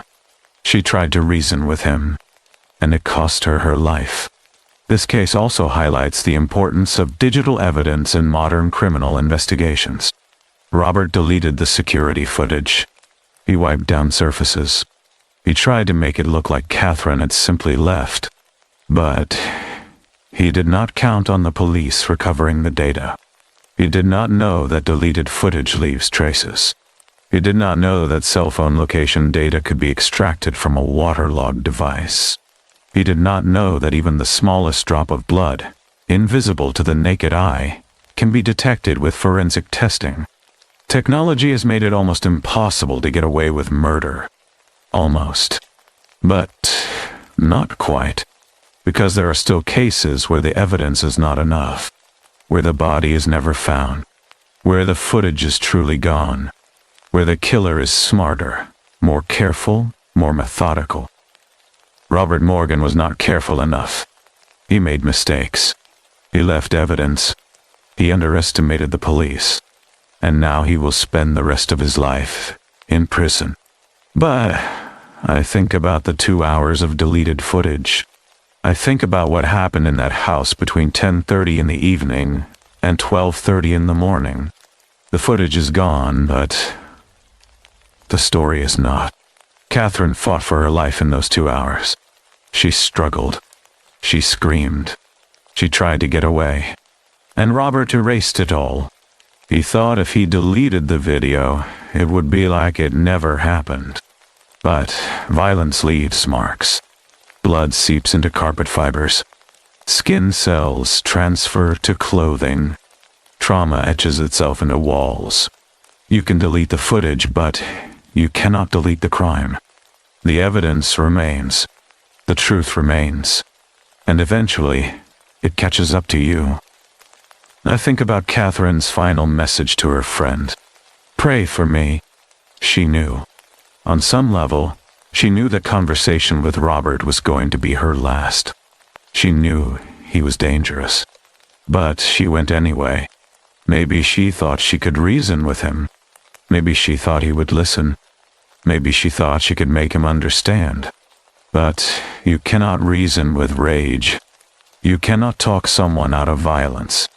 And when someone tells you they are scared, when someone says they think their partner might hurt them, you do not tell them to pray. You tell them to leave. You tell them to run. You tell them to get somewhere safe and never look back. Because sometimes prayer is not enough. Sometimes hope is not enough. Sometimes love is not enough. Catherine Morgan loved her husband for 30 years. She raised his children. She built a life with him. And he killed her for it. Because she wanted to leave. Because she wanted her freedom. Because she dared to say no. That is the reality of intimate partner violence. It is not always loud. It is not always obvious. Sometimes it is quiet. Sometimes it builds slowly, over years. Small arguments. Small, controlling behaviors. Small acts of intimidation. And then one day, it explodes. And someone dies. The warning signs were there. Catherine's friends said Robert had always been possessive. He did not like when she spent time with other people. He monitored her phone. He questioned her when she came home late from work. These are classic signs of an abuser. Isolation. Control. Jealousy. And when Catherine tried to break free, when she said she wanted a divorce, Robert saw it as the ultimate betrayal. He saw it as her taking everything from him. His house. His money. His pride. So he took everything from her. Her life. This is not a ghost story. This is not a tale of supernatural terror. This is real-life horror. The horror of a man who chose violence over letting go. The horror of a woman who knew she was in danger but could not escape in time. The horror of two sons who lost their mother and learned that their father was a murderer. The horror of a community that had no idea what was happening behind closed doors. Because Robert and Catherine seemed normal. They seemed fine. People saw them at church, at the grocery store. They smiled. They waved. They looked like any other couple. But behind the walls of their home, there was fear. There was control. There was violence brewing. And on September 26th, 2025, that violence finally broke through. The deleted footage will never be recovered. We will never see exactly what happened in those 2 hours. But we know enough. We know Catherine died fighting. We know Robert tried to hide it. We know he failed. And we know that somewhere, in the digital ghost of that security system, in the fragments of deleted data, there is an echo of what happened. A shadow of Catherine's last moments. Technology captured it, even if we cannot see it anymore. And that echo helped convict her killer.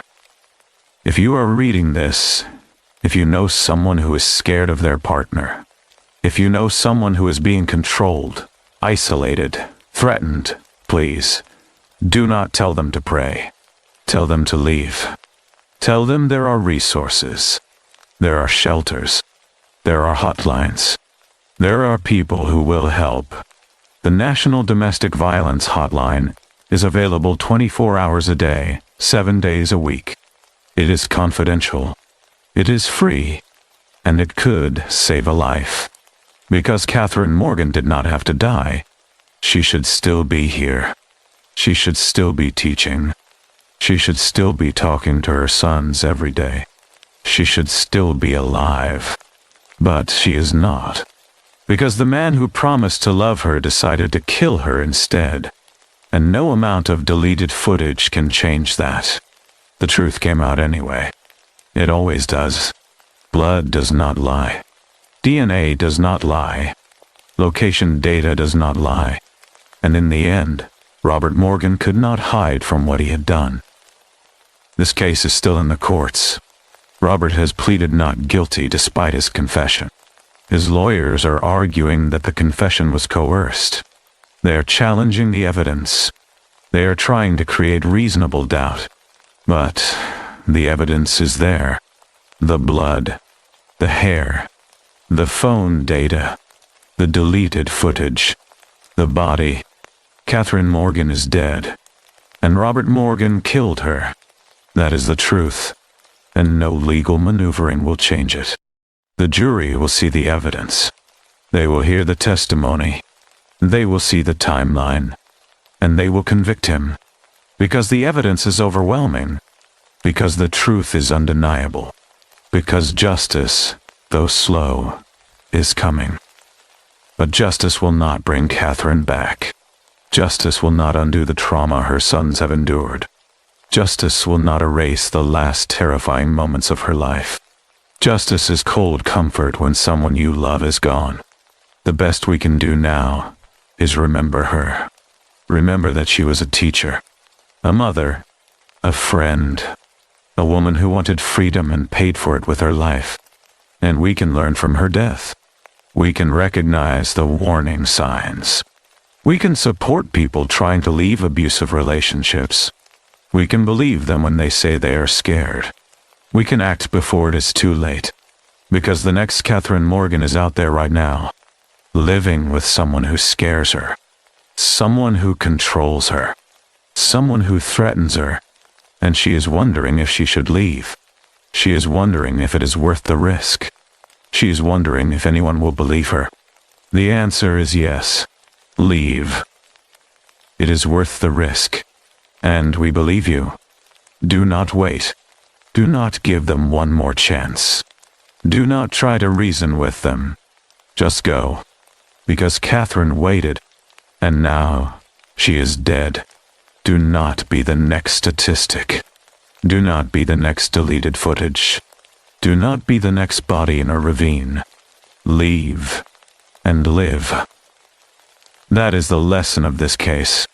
That is the warning. Love should not hurt. Love should not control. Love should not kill. And if the person who claims to love you is hurting you, they do not love you. They love power. They love control. And they will not stop until you make them stop by leaving. Catherine Morgan tried to leave. She told Robert she wanted a divorce, and he killed her for it. But at least she tried. At least she fought. At least she did not spend the rest of her life in fear. She chose freedom, even though it cost her everything. And in that choice, there is a kind of bravery, a kind of strength, because it takes courage to leave. It takes courage to say no. It takes courage to risk everything for a chance at safety. Catherine had that courage. She just did not have enough time. If I could talk to her now, I would tell her she did the right thing. I would tell her it was not her fault. I would tell her that Robert's violence was his choice, not hers. I would tell her that her sons know she loved them. I would tell her that her story is being told, that people are listening, that her death is not in vain. Because somewhere, someone is reading this, and they are scared, and they are thinking about leaving, and Catherine's story might be the thing that pushes them to do it. That saves their life. That breaks the cycle. And if that happens, then Catherine's death will have meant something. It will have saved someone. It will have made a difference. That is all we can hope for now. That her story will save others. That her voice, even in death, will be heard. That the 2 missing hours of footage, the hours where Catherine fought and died, will not be forgotten. They will be remembered. They will be honored.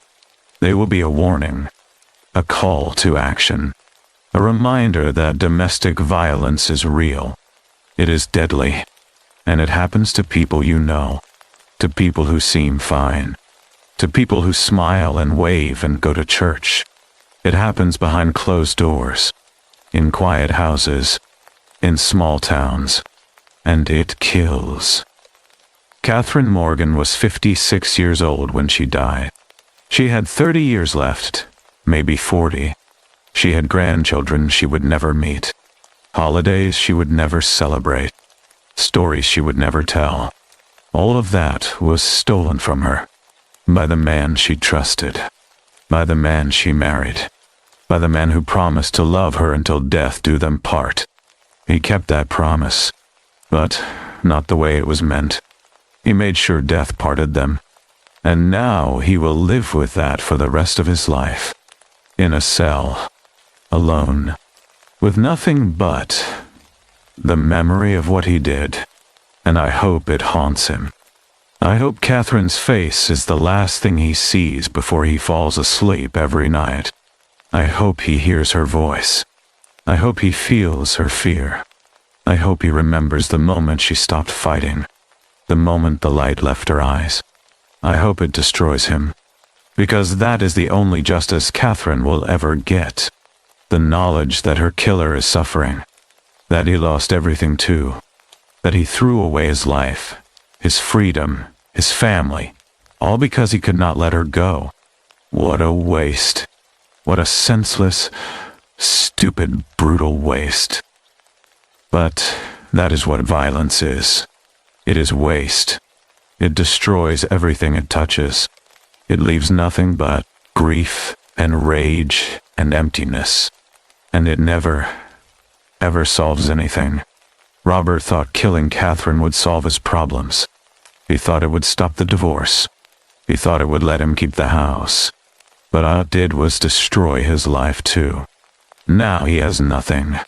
No wife. No sons. No house. No freedom. Just a cell and a guilty conscience. And that is what he deserves. I just wish Catherine was still here. I wish her sons still had their mother. I wish her students still had their teacher. I wish Robert had made a different choice. I wish this story had a different ending. But it does not. This is the ending we have. Catherine is dead. Robert is in jail. And the world keeps turning. That is the horror. Not ghosts. Not demons. Not curses. Just people. Just choices. Just violence. And it is happening right now, somewhere, to someone. And it will keep happening until we decide, as a society, to stop it. To take it seriously. To believe victims. To hold abusers accountable. To fund shelters and hotlines and support programs. To teach children that love is not control. That jealousy is not romance. That violence is never acceptable. Until we do that, there will be more Catherines. More deleted footage. More bodies in ravines. More families destroyed. And I'm tired of it. I'm tired of telling these stories. I'm tired of reading about women who were killed by men who claimed to love them. I'm tired of the same pattern. Over and over. Different names. Different towns. Same story. Woman tries to leave. Man kills her. Evidence is found. Man goes to jail. And everyone says, I had no idea. They seemed so normal. We have to do better. We have to see the signs. We have to intervene. We have to save the next Catherine before it is too late. That is my plea. That is my hope. That someone reading this will recognize themselves in Catherine's story. And they will leave. They will get help. They will choose life. Because life is worth fighting for. Freedom is worth fighting for. Safety is worth fighting for. You're worth fighting for. And if the person who claims to love you is making you feel otherwise, then they do not deserve you. Leave them. Save yourself. Choose life. Because Catherine did not get that choice. Robert took it from her. Do not let anyone take it from you. You deserve better. You deserve safety. You deserve peace. You deserve love that does not hurt. And it is out there. But you have to leave to find it. You have to walk away from the danger. You have to choose yourself. And I know it is scary. I know it feels impossible. I know you are wondering how you will survive without them. But you will. You will survive. You will heal. You will build a new life. A better life. A life where you are not afraid. And it will be worth it. I promise. It will be worth it. Catherine Morgan deserved that life. You deserve it too. So, take it. Choose it. Fight for it. And live. Please, just live.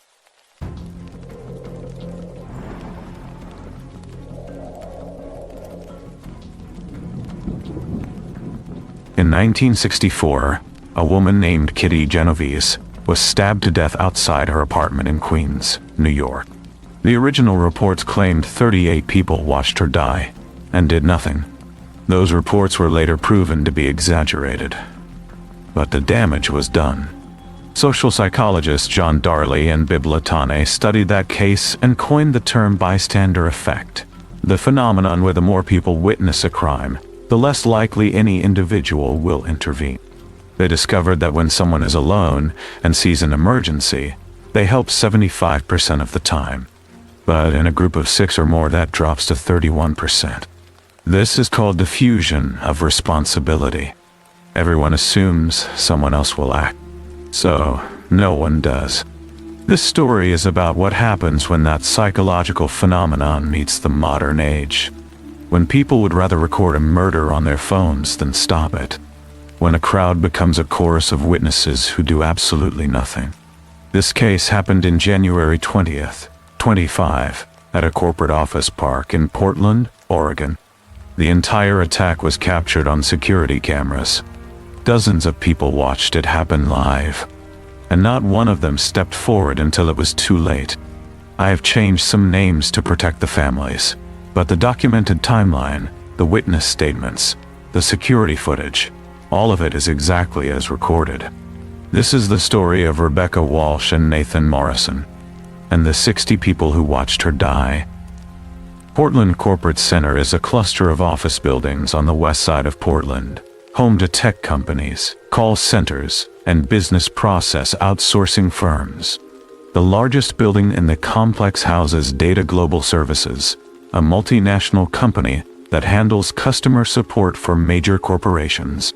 On any given day, hundreds of employees work there in shifts: day shift, evening shift, night shift. January 7th, 20th, 25 was a Tuesday. The day shift ended at 6 o'clock in the evening. The night shift began at 6:30. That half-hour overlap is when the parking lot is most crowded. People leaving, people arriving, cars moving in and out. It is busy but orderly, professional, normal. Rebecca Walsh was 29 years old. She had worked at Data Global for 6 years as a senior associate in the finance department. She was known as reliable, friendly, competent. She lived in an apartment in Beaverton, about 20 minutes from the office. Rebecca's family originally lived in Salem, about an hour south. Her father owned an electrical contracting business. She had a younger sister who worked as a nurse. Rebecca was close with her family. She called her father almost every day. She was planning to visit them that weekend. Nathan Morrison was 31 years old. He had been working at Data Global for about 4 months. He was hired as a junior accountant, but before that, he had worked at the same company a year earlier in a different role and then left. When he came back, he and Rebecca reconnected. They had been friends before. They worked in the same department. They ate lunch together sometimes. Rebecca considered him a close friend. Maybe her best friend at work.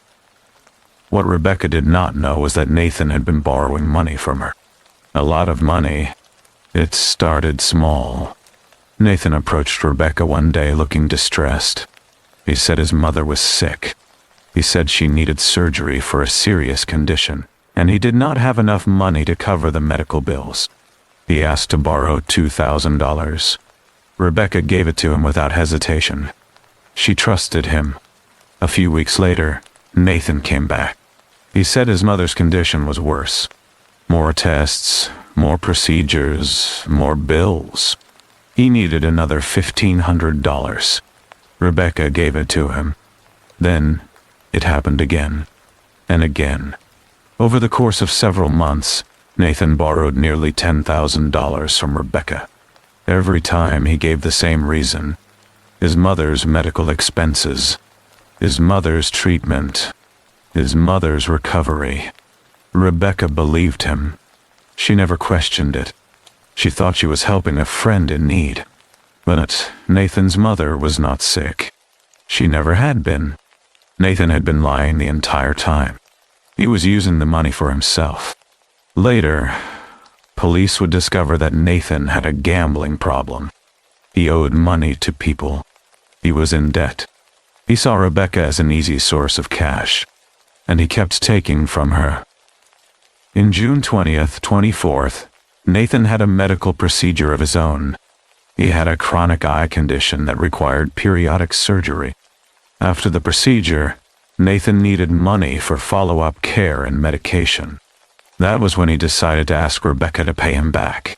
He approached her and said he needed the money he had lent her returned. Rebecca was surprised. She said she did not have that much cash on hand. She asked for some time. She promised she would pay him back soon. But weeks went by, and Rebecca did not pay. Nathan asked again. Rebecca said she was dealing with her own expenses. Her father had some medical issues, she said. She needed to send money home. She would pay Nathan back when she could. More weeks passed. Nathan grew frustrated. He felt like Rebecca was stalling. He felt like she was making excuses. He started to suspect that Rebecca had no intention of paying him back, that she was taking advantage of their friendship the same way he had taken advantage of hers. The irony was lost on him. In December 20th, 24th, Nathan went to visit Rebecca's father in Salem. He wanted to find out if the medical expenses Rebecca mentioned were real. He needed to know if she was telling the truth. When he arrived and spoke to Rebecca's father, the man was confused. He said he was healthy. He had not been sick. He had not needed any money. There had been no medical emergency. Nathan realized in that moment that Rebecca had been lying to him. She had used the same excuse he had used on her. She had manipulated him the same way he had manipulated her. Except she had not actually borrowed money from him. She had just refused to return the money he had lent her. Money he had gotten from her under false pretenses in the first place. Nathan felt betrayed. He felt humiliated. He did not see the situation for what it was. Two people lying to each other, both in the wrong. He only saw himself as the victim, and he became furious. He began planning revenge. On the evening of January 7th, 20th, 25, at approximately 6:11 in the evening, Rebecca Walsh arrived at the Data Global parking lot for her shift. She was scheduled to start work at 6:30. She parked her car on the second level of the parking structure and walked toward the building entrance. The parking lot was crowded. Day shift employees were leaving. Night shift employees were arriving. There were at least 60 people in the lot. Some walking to their cars. Some walking toward the building. Some standing in groups, talking, saying goodbye to coworkers. It was a normal evening. Rebecca was walking through the lot when she saw Nathan approaching. He was smiling. She waved. He waved back. They met near the pedestrian walkway. Rebecca had no idea what was about to happen. She thought Nathan was there to talk. Maybe to ask about the money again. Maybe to make small talk. She had no reason to be afraid. Nathan was her friend. Nathan reached into his jacket pocket and pulled out a meat cleaver. Before Rebecca could react, he swung it at her right arm. The blade struck her elbow, She screamed and fell to the ground. People in the parking lot turned to look. They saw a man standing over a woman, holding a weapon. They saw blood, and they froze. Nathan struck Rebecca again, and again. He hit her arm, her shoulder, her side. Rebecca was on the ground trying to crawl away. She was screaming for help. She managed to pull her cell phone out of her pocket with her left hand.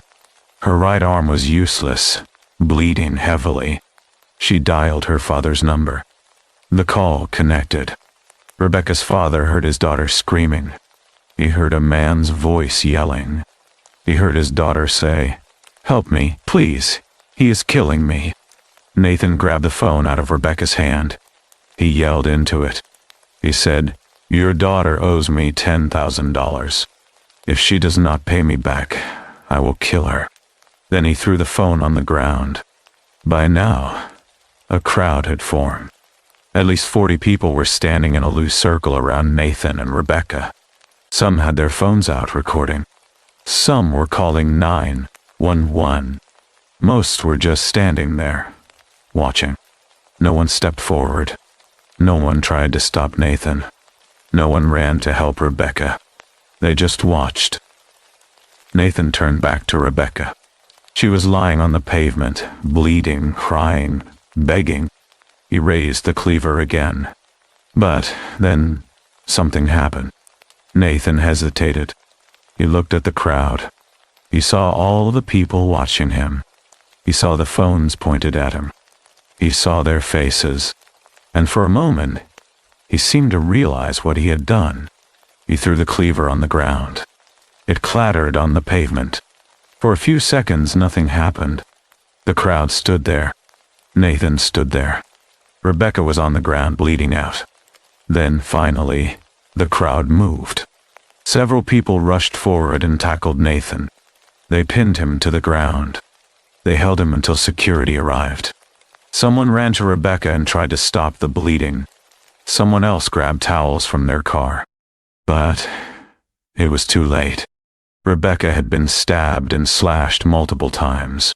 Her right arm was severely damaged. Tendons, nerves, blood vessels, all severed. She was losing blood fast.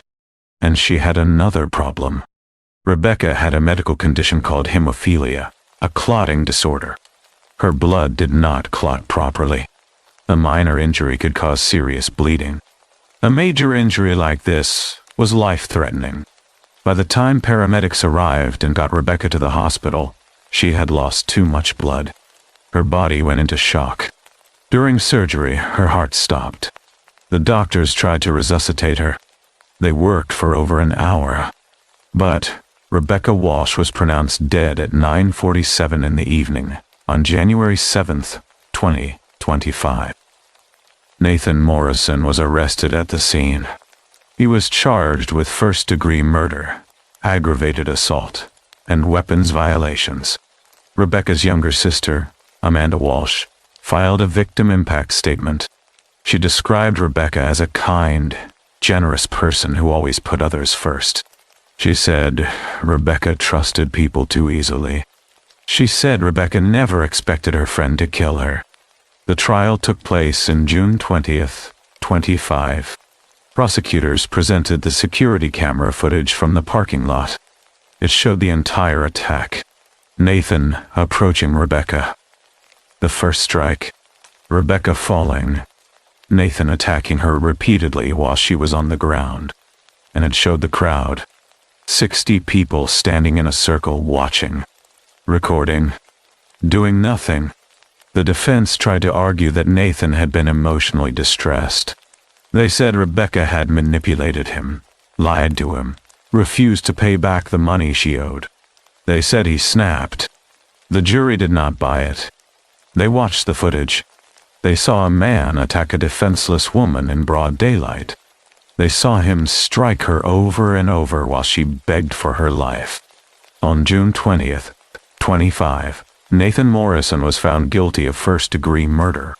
He was sentenced to life in prison without the possibility of parole. But the verdict did not answer the question that haunted everyone who saw that footage. Why did no one help? Why did 60 people stand there and watch a woman get murdered? The parking lot attack was captured on 3 different security cameras. The footage was released to the public during the trial. It went viral. Millions of people watched it. And the reactions were divided. Some people were horrified by Nathan's brutality.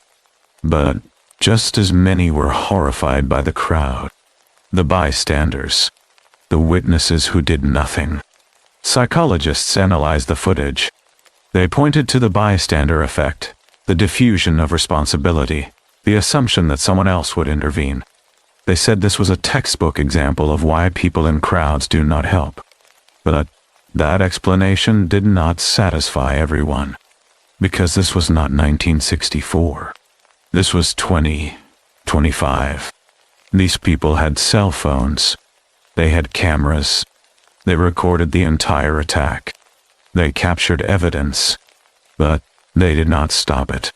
Some witnesses later gave statements to police. They said they were scared. They said Nathan had a weapon. They said they did not want to get hurt. They said they thought someone else would step in. They said they froze. These are all valid reasons. Fear is real. Panic is real. But there's another explanation. And it is darker. When Kitty Genovese was murdered in 1964, witnesses later said they assumed it was a domestic dispute. They thought the man attacking her was her husband or boyfriend. They did not want to get involved in a private matter. Psychologist Frances Cherry has argued that the bystander effect does not fully explain what happened to Genovese. She said gender dynamics played a role. People were less likely to intervene if they believed a man was attacking a woman he knew. They saw it as a relationship issue, not a crime.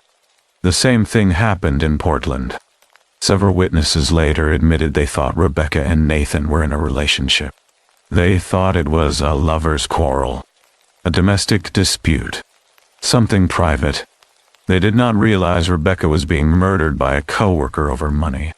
They saw a man and a woman fighting, and they assumed it was personal. So, they did nothing. But here's the problem with that explanation. Even if it was a domestic dispute, even if Nathan was Rebecca's boyfriend, does that make it okay to stand there and watch him stab her to death? Does that make it acceptable to record a murder on your phone and do nothing? The answer is no. But that is what happened. And it keeps happening. In September 2019, a 16-year-old boy named Cassine Morris was stabbed to death in a parking lot in Long Island, New York. A crowd of teenagers watched it happen. Some of them recorded it on their phones and posted it on social media. Police had to track down the videos because no one volunteered them. The witnesses did not come forward. They did not help. They just watched and filmed. In March 20th, 24th, an 18-year-old Walmart employee named Jason Jenkins was stabbed to death by a customer in Rockford, Illinois. Security guards and shoppers stood by while the attacker held a knife. Someone filmed it on their phone. The attacker was not subdued until he dropped the weapon on his own. The pattern repeats. A crime happens in public. A crowd gathers. Phones come out. People record. And no one intervenes until it is too late. Why? Some researchers believe social media has made it worse. When you pull out your phone to record, you shift your focus from the victim to the audience. You start thinking about who will see this video. You start thinking about likes, shares, comments. You stop thinking about the person being hurt right in front of you. Your empathy decreases. Your sense of obligation disappears. You become a spectator instead of a participant. And once you are a spectator, you are less likely to intervene. But there is another factor. Something deeper. Something we do not like to admit. When a crowd watches a violent act and does nothing, they are making a choice. They are choosing not to help. They are choosing to prioritize their own safety, their own comfort, their own desire to avoid confrontation over the life of another person. And in that moment, the crowd becomes complicit. They become part of the crime. Not legally, but morally. When Rebecca Walsh was lying on the ground, bleeding, calling for help, 60 people stood and watched. Some of them called 911. That is good. That is helpful. But it is not enough. Because while they were calling, Rebecca was dying. And Nathan was still attacking her. And no one stopped him. No one threw something at him. No one yelled loud enough to scare him. No one rushed him, even though he was one man and they were 60. They waited. They waited until Nathan threw the weapon down on his own. Only then did they move. Only then did they help. By that point, Rebecca had been bleeding for several minutes. Her chances of survival had already dropped significantly. If even one person had intervened earlier, if even one person had distracted Nathan or knocked the weapon out of his hand, Rebecca might have lived. But no one did, and she died. The security footage from that parking lot is the most damning piece of evidence in this case. Not because it shows Nathan's guilt. That was never in question. He confessed almost immediately. The footage is damning because it shows us. It shows the crowd. It shows human beings standing in a circle, watching another human being get murdered, and doing absolutely nothing. And the worst part is, most of them do not even look upset. They look curious. They look like they are watching a street performance. Some of them have their phones up, recording, trying to get the best angle. One person in the footage is eating something while watching. Another person is checking their watch. They look bored, annoyed even. Like this attack is inconveniencing them. Like Rebecca's screams are interrupting their day. And that is the real horror. Not that Nathan Morrison is a murderer. We know people like him exist. We know some people are capable of violence. The horror is that 60 ordinary people, normal people, people with jobs and families and lives, stood there and watched a woman die and felt nothing. Or if they felt something, it was not enough to make them act. That is the horror. That is what keeps me awake at night. I think about Rebecca's father. I think about that phone call he received. He heard his daughter screaming. He heard a man threatening to kill her. And he was an hour away. He could not help. He called 911 immediately. But by the time police arrived, it was over. I think about what he must have felt. The helplessness, the rage, the knowledge that his daughter died while people stood around and watched. I think about Amanda, Rebecca's sister. She said in her victim impact statement that Rebecca was always the first person to help others. If she saw someone in trouble, she stopped. She asked if they were okay. She offered help. And when she needed help, when she was dying in that parking lot, surrounded by people, no one helped her. Amanda said that breaks her heart. It breaks mine too, because it means Rebecca died alone, surrounded by people, but alone. That is the cruelest part. She was not alone in the woods or in an empty alley. She was in a crowded parking lot at a corporate office. There were 60 people there, and she died alone anyway, because a crowd is not the same as company. A crowd is not the same as community. A crowd is just a collection of individuals who have decided, consciously or unconsciously, that they are not responsible for each other, that someone else will handle it, that it is not their problem. And when everyone thinks that way, no one does anything, and people die. The bystander effect has been studied for over 60 years. We know it exists. We know the psychological mechanisms behind it. Diffusion of responsibility, pluralistic ignorance, evaluation apprehension. These are all real phenomena. But knowing about them does not fix the problem. Because at the end of the day, intervening in an emergency requires one thing: the decision to act. And that decision is individual. No one can make it for you. You have to choose to help. You have to choose to be the person who steps forward. And most people do not make that choice. Most people wait. Most people assume someone else will do it. And by the time they realize no one else is doing it, it is too late. That is what happened in Portland. That is what happened to Rebecca Walsh. 60 people assumed someone else would help.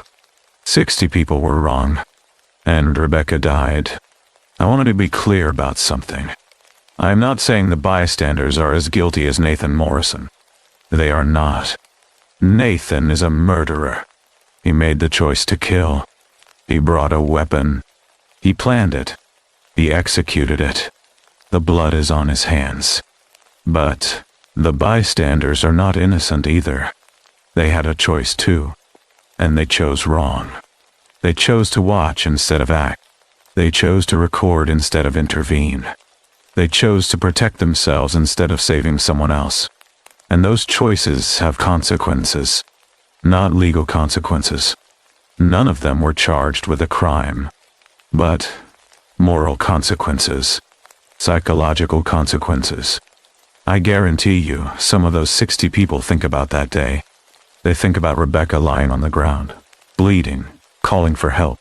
They think about the fact that they did nothing. And they have to live with that. Forever. There is a famous thought experiment in philosophy called the trolley problem. A runaway trolley is headed toward 5 people tied to the tracks. You are standing next to a lever. If you pull the lever, the trolley will switch to a different track, where only one person is tied. Do you pull the lever? Most people say yes. It is a simple utilitarian calculation. 5 lives saved, 1 life lost. But here's the thing. The trolley problem is not about mathematics. It is about action. It is about whether you are willing to make a choice that results in someone's death, even if that choice saves more people. And most people, when faced with a real version of this scenario, freeze. They do not pull the lever. They do not make the choice. They let the trolley go where it was already going. Because making an active choice feels different from doing nothing, even if the outcome is worse. The parking lot in Portland was a version of the trolley problem, except the math was even simpler. 1 person attacking. 1 person being attacked. 60 people watching. If even one of those 60 people had acted, Rebecca might have lived. But no one did. Because acting feels risky.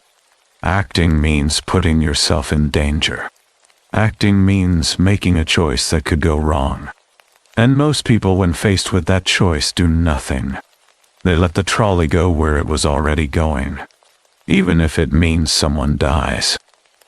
I am not trying to guilt-trip anyone. I am not saying I would have done better. I hope I would have. I like to think I would have. But I do not know. None of us know how we will react in a crisis until it happens. Fear is powerful. Panic is powerful.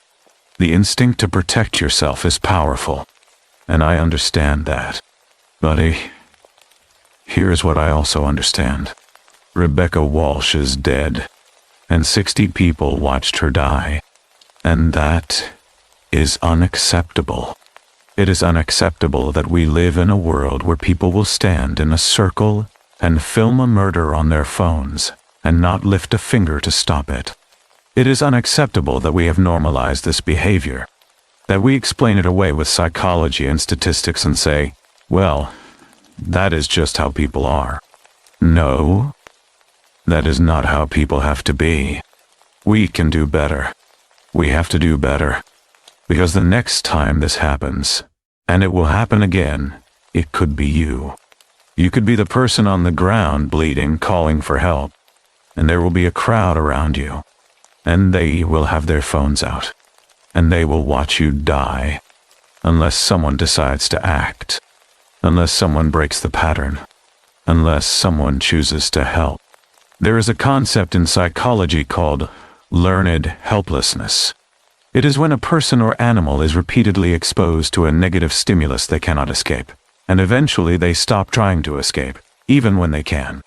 They have learned that their actions do not matter, so they give up. I think we are developing a kind of societal learned helplessness.